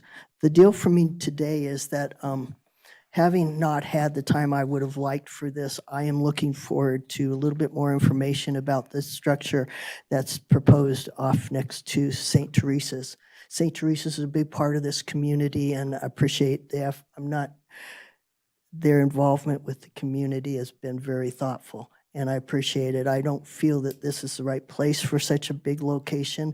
I do appreciate the fact that it has some limitations on the student body that will be there. I believe it's 300 and such. I do have had, but Heather took care of a concern about FAA consideration, and so that's it. And I appreciate, again, your ability to help with time when it's available. Thank you. Thank you. Is there any other public comment? We have one other public comment that we received via email from Casey Baldwin. All the commissioners have received a copy of it, and I would just like to acknowledge that we did receive it. All right. Minutes of April 29th, 2026. Are there any additions or corrections to the minutes? Yes. Go ahead. I'm listed as present. I was not present at that meeting. Oh. All right. Other than that, I'm sure it's all correct. I guess you're not going to make a motion then, are you? Are there any other additions or corrections to the minutes? All right, can I have a motion? I move to approve the minutes of April 29th, 2026. I'll second, As amended. as amended. Thank you. Second agrees. Discussion? All in favor, say aye. Aye. Opposed, no. Abstains? Commissioner Brooks abstains. Thank you.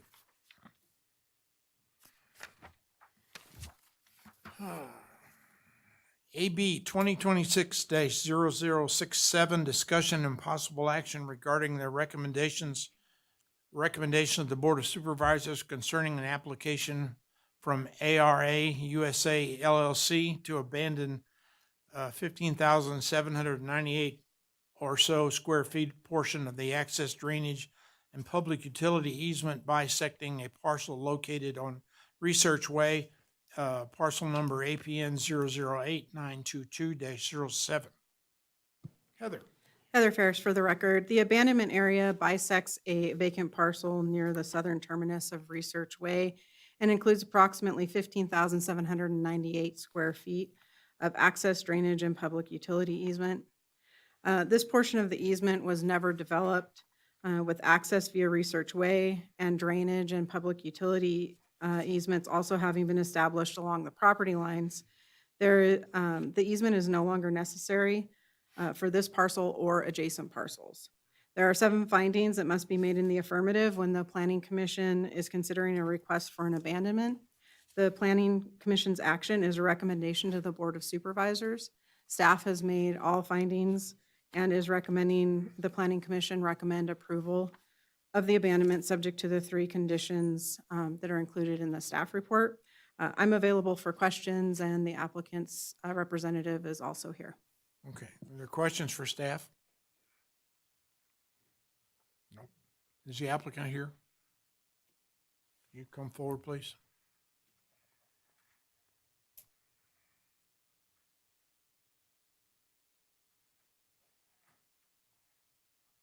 State your name for the record.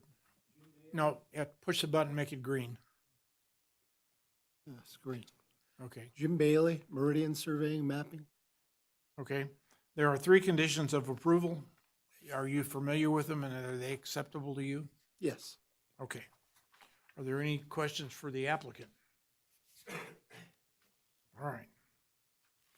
Is there any public comment? All right, is there a motion? I move to recommend that the Board of Supervisors approve the abandonment of the access drainage and public utility easement based on the findings and subject to the conditions of approval contained in the staff report. Thank you. Is there a second? Commissioner Brooks, seconds. Is there any further discussion? All in favor, say aye. Aye. Opposed, no. Motion carries. Thank you, sir.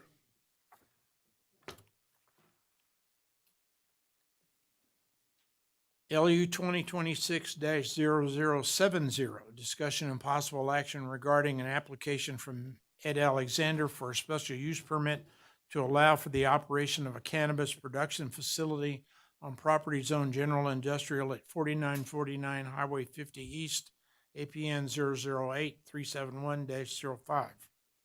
Heather. Heather Fairskin for the record. The subject facility is located on the south side of Highway 50 East, approximately 1/4 mile east of the Empire Ranch Road intersection in the General Industrial Zoning District. The facility currently operates under a special use permit for medical marijuana production approved in 2015. The facility consists of an intake room, extraction area, refinement area, edibles manufacturing area, packaging area, shipping and receiving area, storage room, and office and break room. Per the municipal code, marijuana establishments, including production facilities, are conditional uses in the general industrial zoning district. Therefore, a special use permit is required. There are also supplemental standards outlined in Division 1.20 of the Development Standards, and per these standards, a special use permit is not transferable between operators. The applicant is planning to acquire the production facility from the current operator, triggering the need for the special use permit. The applicant is not proposing any changes to the current operations, and staff has not received any complaints related to this facility. There are 6 findings that must be made in the affirmative when the Planning Commission is considering a special use permit. Staff was able to make the required findings and is recommending approval, subject to the conditions of approval, which are included in your staff report. We did receive 1 written public comment, which was included in your packet. I'm available for questions, and the applicant team is also here.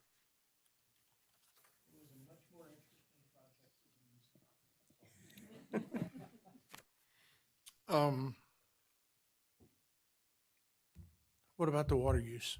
Heather, Stephen, Stephen can take that. I asked to see what the water use was, because it's always been a question. And we just got done with the growth management, so. Stephen Poteo, Development Engineering for the record. So the site used an average of 120 gallons per day over the past year. And to give some context, the auto repair shop next door uses about 153, Okay, so pretty low. all right. So it's not a water user. All right, thank you. Any other questions for staff? Commissioner Crone? Yeah, I had a question. Now, again, I want to make sure I was at the right place. I go out and I look at each application, and I went out to 4949 Highway 50 East, and it's Huntley Motor World is what it says on the front of the building. Am I at the right building? Is that correct? Okay, I was just going like, okay, because there was no signage whatsoever that related to, there were bars on the windows in the back, but there wasn't. I just wasn't sure I was at the right facility, so I want to make sure that I'm approving something that I know exactly what building it's in. Ed Alexander for the record. So Huntley Motor occupies the front half of this industrial complex. We're the last 3 units on the right-hand side, all the way at the end. Okay, no, that's what I kind of figured after a while, but it was, but there was no signage. And maybe that's the way it's supposed to be. By design, By design. the state Okay. of Nevada doesn't want, to bring attention to what may or may not be happening within the confines of the 4 walls. Well, that worked, because I was scratching my head. It's like, am I in the right spot? It worked. It worked. Thank you very much. That's helpful. Thank you. All right, are there any other questions for staff? The applicant is here, I assume. right there, yes. There are 8 conditions of approval. Are they acceptable to you? They are. Okay. Are there any other questions for the applicant? No. Is there any public comment? All right. Is there a motion or a discussion? Yeah, I'll move to approve LU 2026-0070 based on the findings and subject to the conditions of approval contained in the staff report. Is there a second? I'll second. There you go. There's been moved and seconded. All those in favor, please say aye. Aye. Opposed, no. Motion carries. Thank you.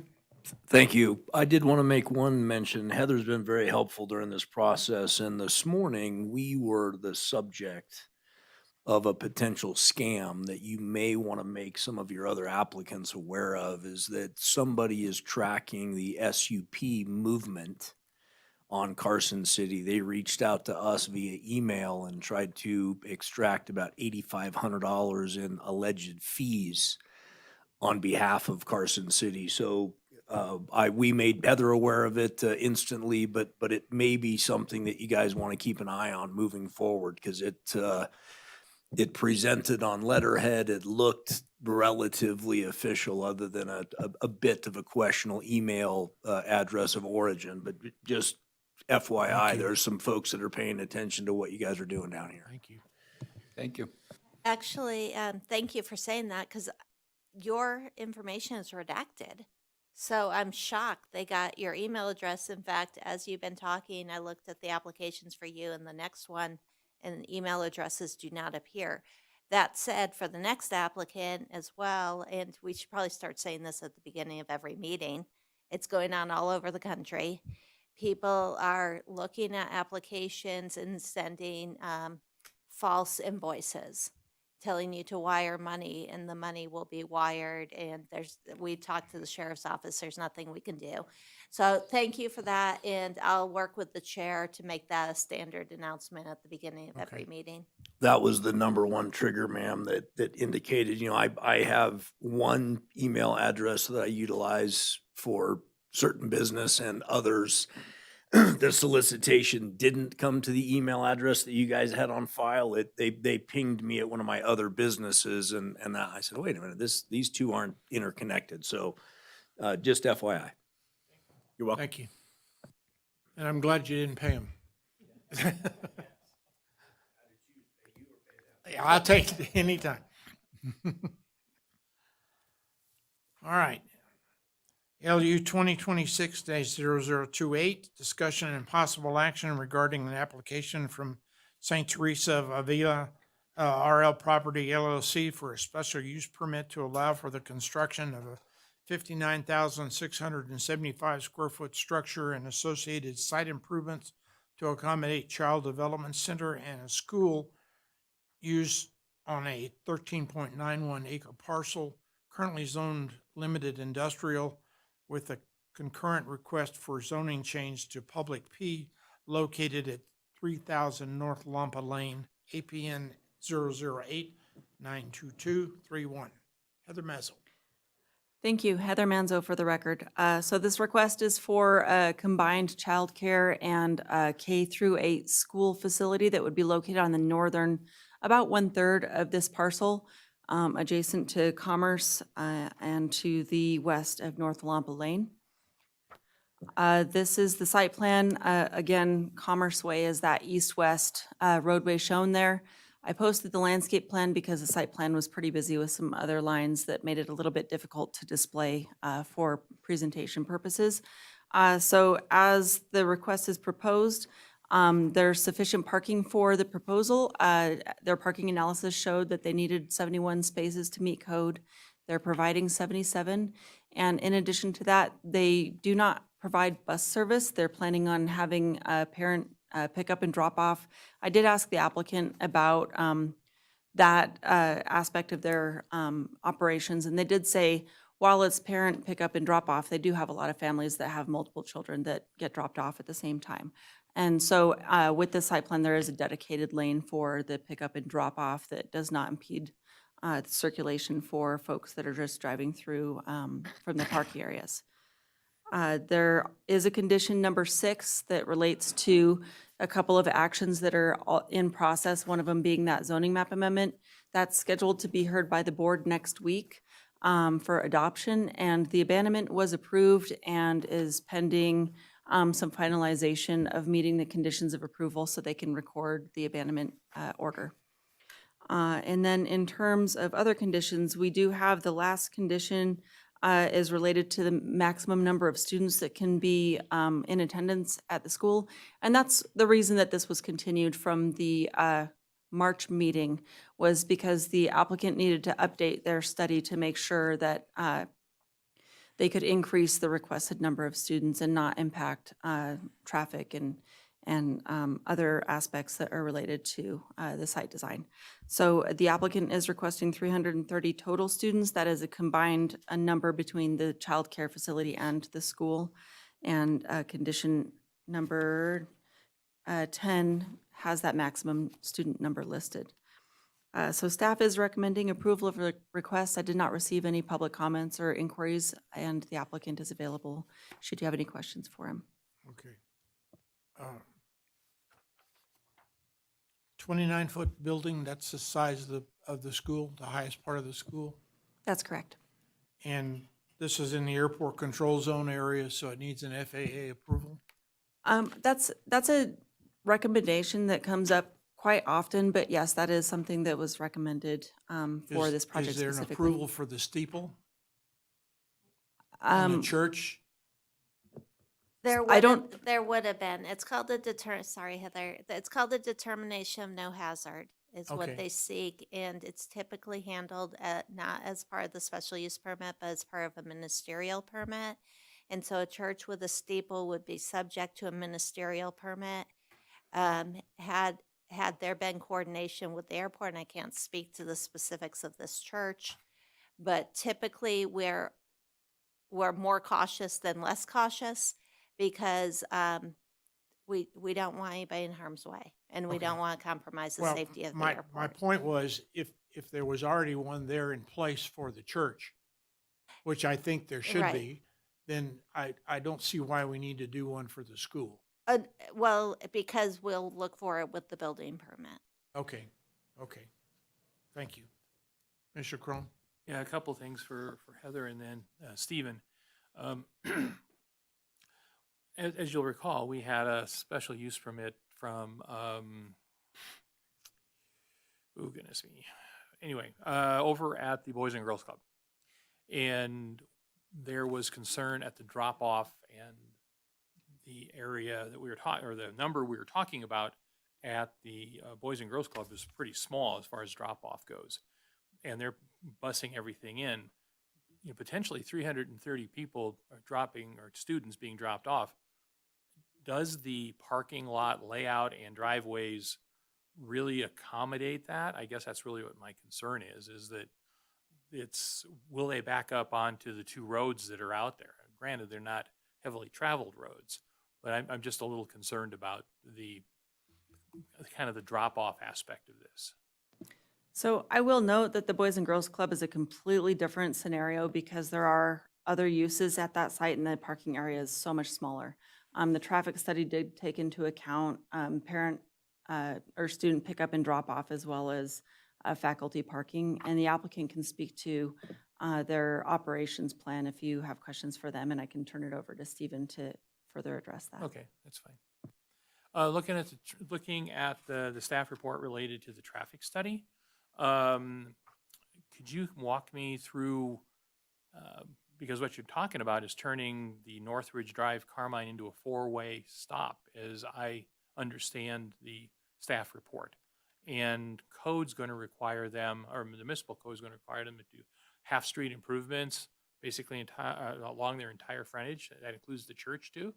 I guess I'm just trying to get a feel for, I'm just trying to make sure I understand what's going to happen out there. Stephen Pote with Development Engineering for the record. That's correct on the four-way stop at Carmine. That's one of the intersections that was studied, and it does meet the warrant for that four-way stop.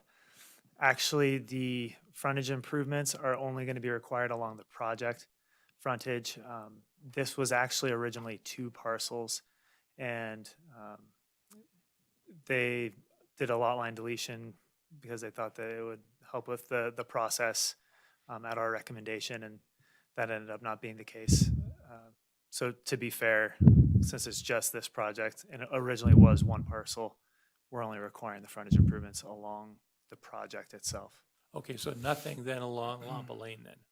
There will be some on Lamp Lane, but not the entire frontage of the parcel along the church. Oh, okay, so it'll go partway down North Lampa then? Correct, yeah. Okay. And that would just be road improvements because there is a sidewalk there? So let's see what we spelled out. Yeah, so there's full depth on Lampa Lane, which does not include the sidewalk. There's crack repair on Commerce Way and crack repair and resurfacing on Executive Point. Okay, thank you. Mr. Pozell? Thank you. On page, 4 of the staff report, under the engineering division, I know what a building permit is, and I know what a site improvement permit is. Can you tell me what the construction permit is and how it differs between the site improvement and the building permit? That language is used kind of as a catch-all because with a commercial project, there are times where a site improvement permit will come first, especially if there's multiple buildings. And then there's times where it will be one permit together. So rather than saying building permit or site improvement permit, we just say permit for construction. Okay, thank you. Second question, I proposed 2 amendments on the recommended conditions of approval, just to throw it out there. One is on number 2, to include, in accordance with any site plans, additional language that says any building elevations and site plans. And then on the condition number 10, rather than cumulative student enrollment, more specific language about the census on site. The what? The census on site, or the number of students on site as opposed to enrollment. That way they can enroll as many kids, but the number of kids on site cannot exceed the 330. That's a slippery slope. Because if you say I've enrolled 300, and I know that 20 of them are going to be absent every day, you're not sure that every one of them going to be absent. I think it's easier to enforce the number of kids on site. You can do that on inspection versus enrollment, but that's just a suggestion. Yeah, licensing, both from a business license perspective and also from the state, does go by student enrollment. And what was your suggestion on the first one? Your first? Including the building elevations that they've submitted. Oh, okay. All right. Any other questions for staff? The applicant is here. Michael Locke, for the record. There are 10 recommended conditions of approval, and we may talk about 1 or 2 of them, but are these acceptable to you right now? Yes, they are. Okay. And if we added elevations to the plans on number, what, 2? 2, yeah.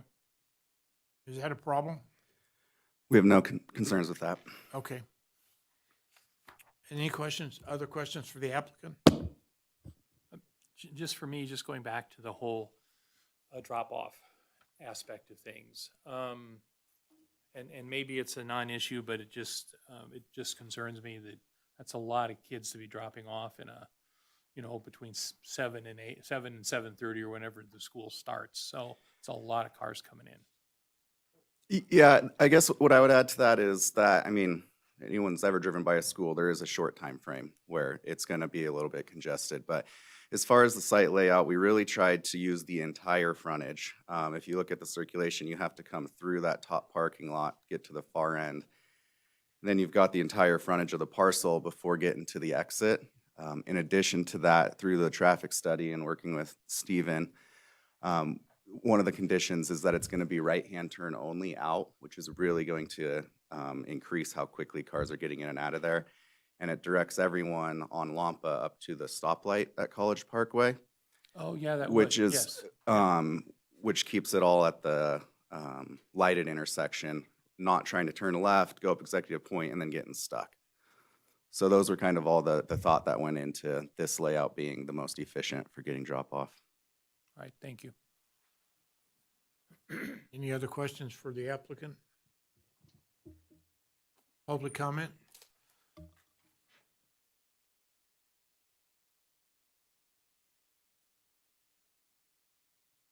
Thank you. Denny French, Carson City. I appreciate the question about the drop-off. I was looking at the drive plan, and it looked like those areas were going to be pretty stiff and where entrances are and such.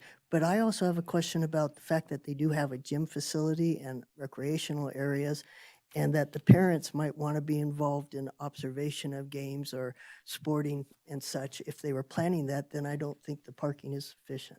And as far as the traffic directional and such, so that was a concern of mine. It's in a floodplain. It doesn't say it has any problems with fault lines, and it doesn't say it's doing anything about conserved area for the wetlands. And it hurts to see it, but it looks like it's been thought out with some consideration to the nature around it, and I appreciate that. I can't say I'm against it. I just think that some of the parking issues and the pathways that they're suggesting will create some difficulties. Thank you.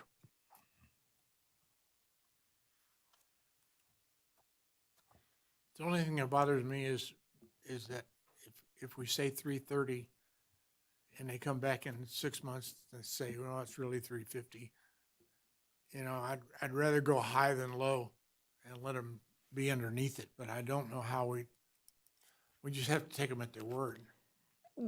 We do, and that was the reason that they requested the continuance, is to really put some thought into what they want to grow into, because their current enrollment numbers are much lower than this. Yeah. So this is considering growth. Okay, all right. Yes, sir. Just kind of following up on the public comment just a little bit. If you do have an event there at the school and you have all 330 folks show up and parents can, if for a short period of time, since it's a public street, can parents, for example, park on Commerce Way and Executive Point Way as a public street, or is that forbidden? If I could jump in on that one, Commissioner, this site is actually really well set up for that. So it's on the same parcel as the church, which has a massive parking lot. And with the timeframes of church being on Sundays, school events usually being weekdays, they have an entire spillover parking lot to use for any larger events. Okay. Any other comments, questions? Any other public comment? All right. I'll All make right. a Oh, go no, ahead. go ahead, go ahead. I don't want to hog the. Oh, all right. Okay. I'll do it. Okay. One of you do it, One of you, please. just get it done. I move to approve the special use permit based on the findings and subject to the conditions of approval contained in the staff report. Wait. Oh, with Oh. the addition to condition number 2, with the added language of building elevations. Correct. All second. All right. Any further discussion? All in favor, say aye. Aye. Opposed, no. Motion carries. Good luck, guys. Thank you, guys.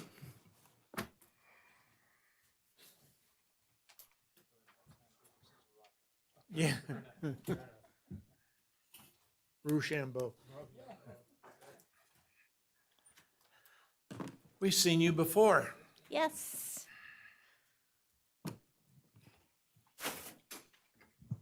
Ready? Are you going to announce the item? All right, staff reports. Director Hope Sullivan. Yes. Okay, again, shout out to Mackenzie who does the PowerPoints. So building valuation, so far this month, and again, as of May 26th, just shy of $14 million in valuation from permitting. Total valuation year to date as of May 26th was 72 million. For the building division, we had 48 housing starts in May as of May 26th. They were multifamily units. We've had 133 total housing starts in 2026 as of May 26th.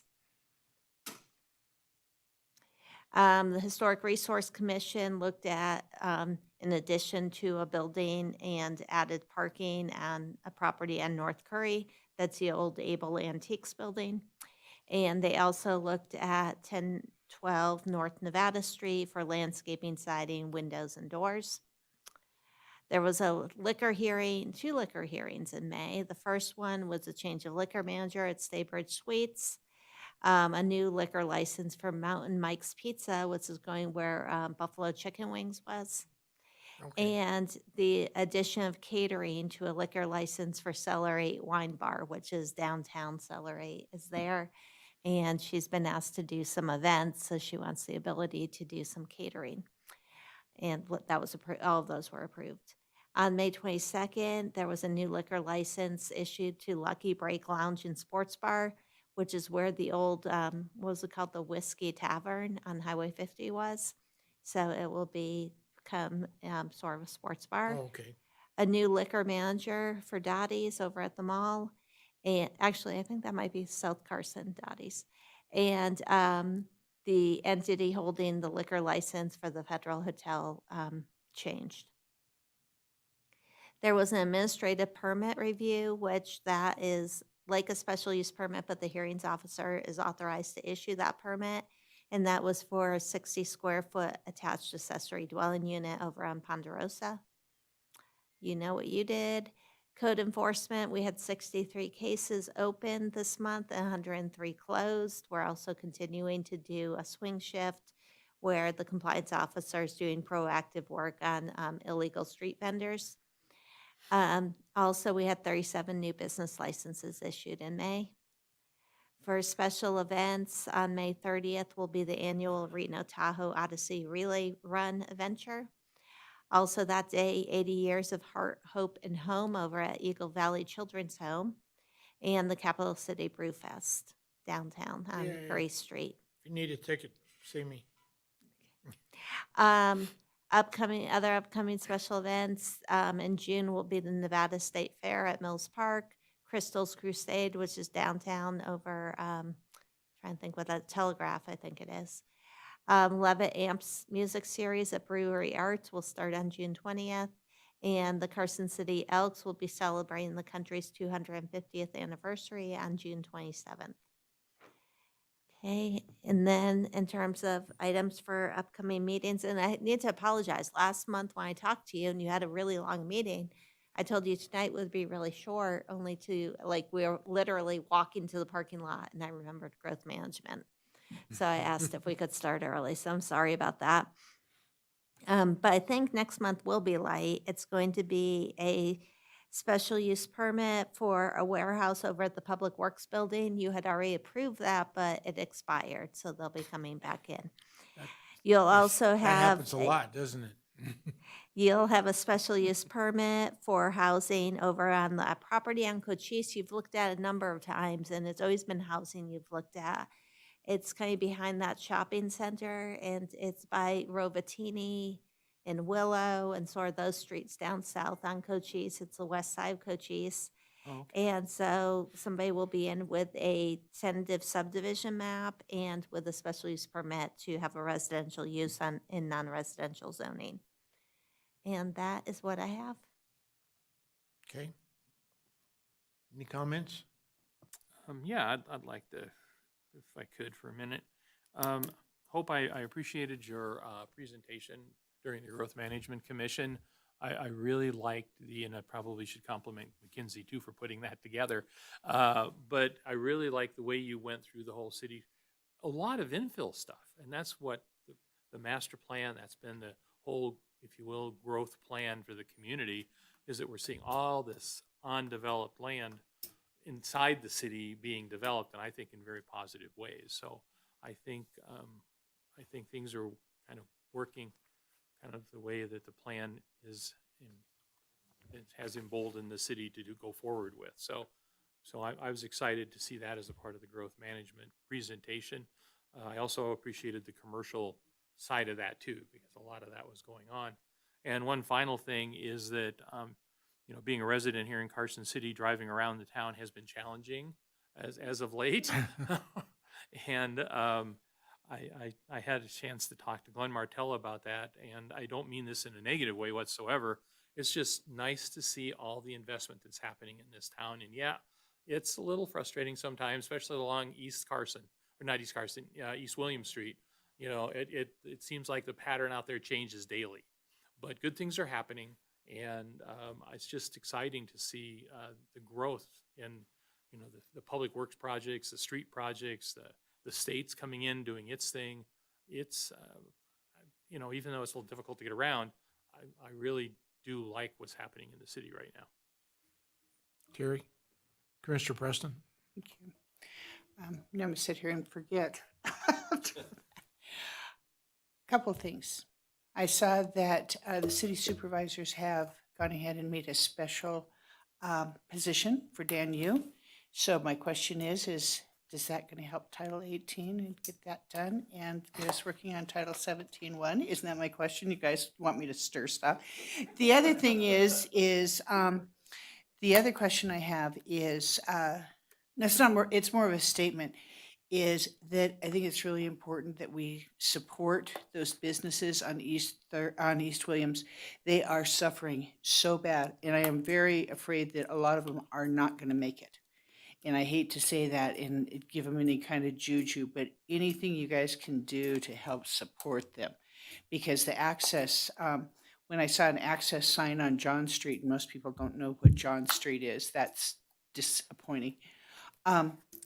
And there was one other thing. I think that'll be it for right now, because that's all I can remember at this point. Hope, I was a little concerned tonight about our public comment from that lady. And I don't know what we do about that, but that should not happen. People should be able to come to this body and speak their mind and not be subject to that kind of, and I know what we heard was one-sided, and there's another side to the story, but it's just a little disturbing, and I don't know what we can do about it, but it just bothered me.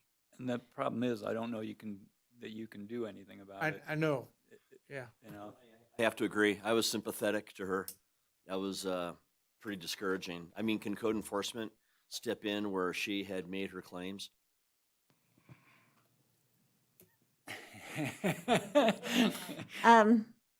But I think you're outside your purview a little bit. Yeah. Okay. Yeah. I just want to make the comment and just leave it at that. I think all you have to do is look at some of the meetings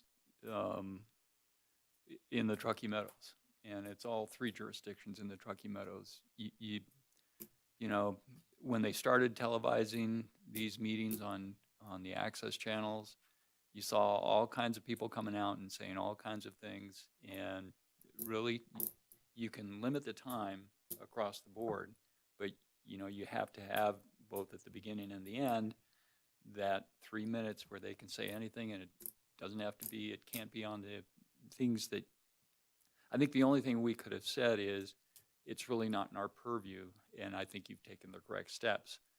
But the problem is you really can't interrupt her until her 3 minutes are over. I mean, that's been my experience. And Michaela, I know, is probably like, the hell up.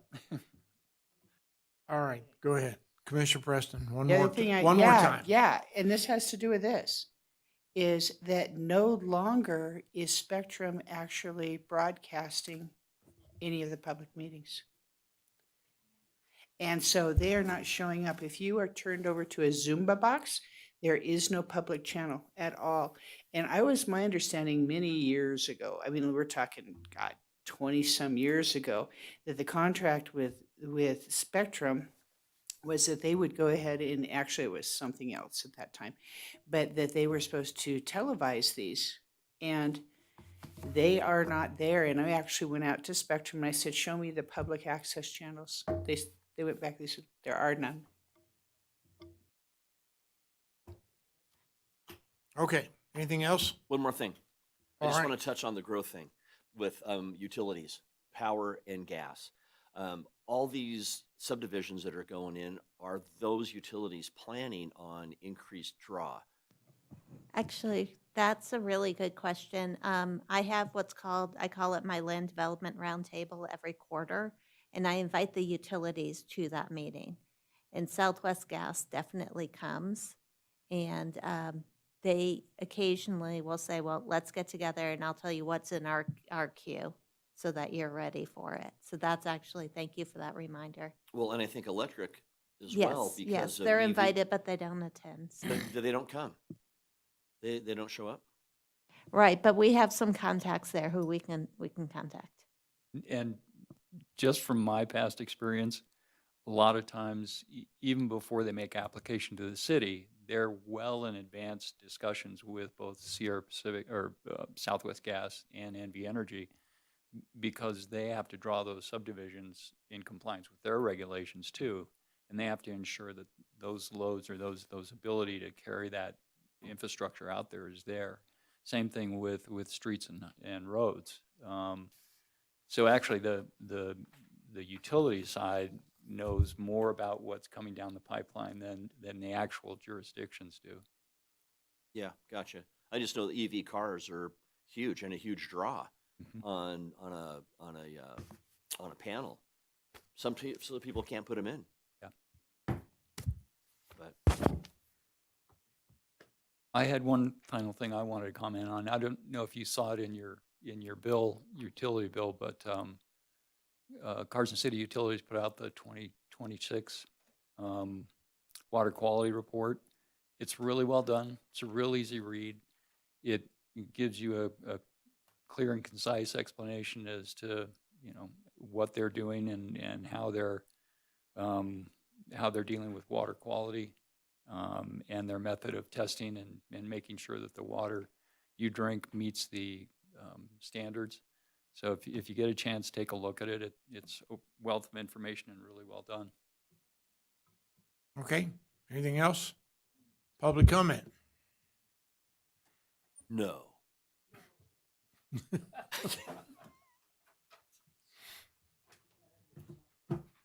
Denny French, Carson City. First off, I really do appreciate the board's consideration with that woman's concerns.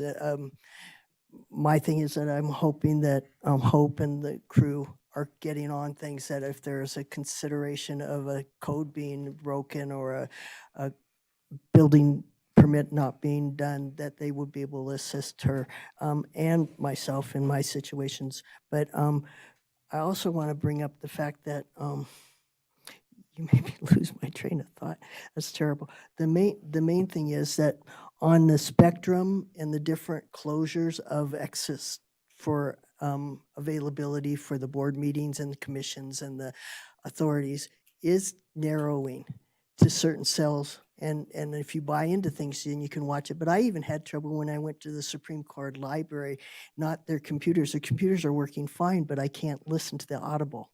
They have a rule in there or something, so they're going to work on figuring that out.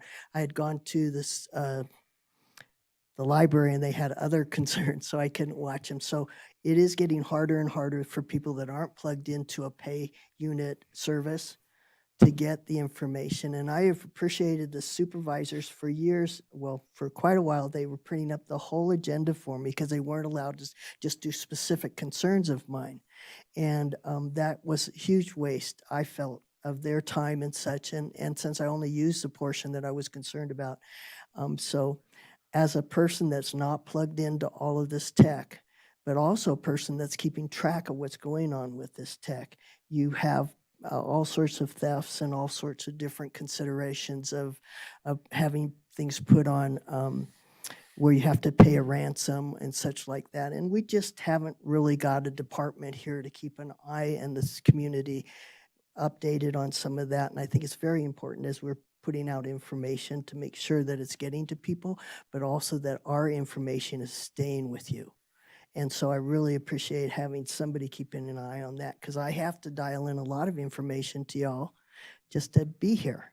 And so as a little bit, I don't think I'm paranoid, actually. I think I'm just up to date on what's happening on some of those levels, and I appreciate y'all keeping track. Thank you. Okay. Any other public comment? A motion to adjourn? There it is. We're adjourned. Thank you.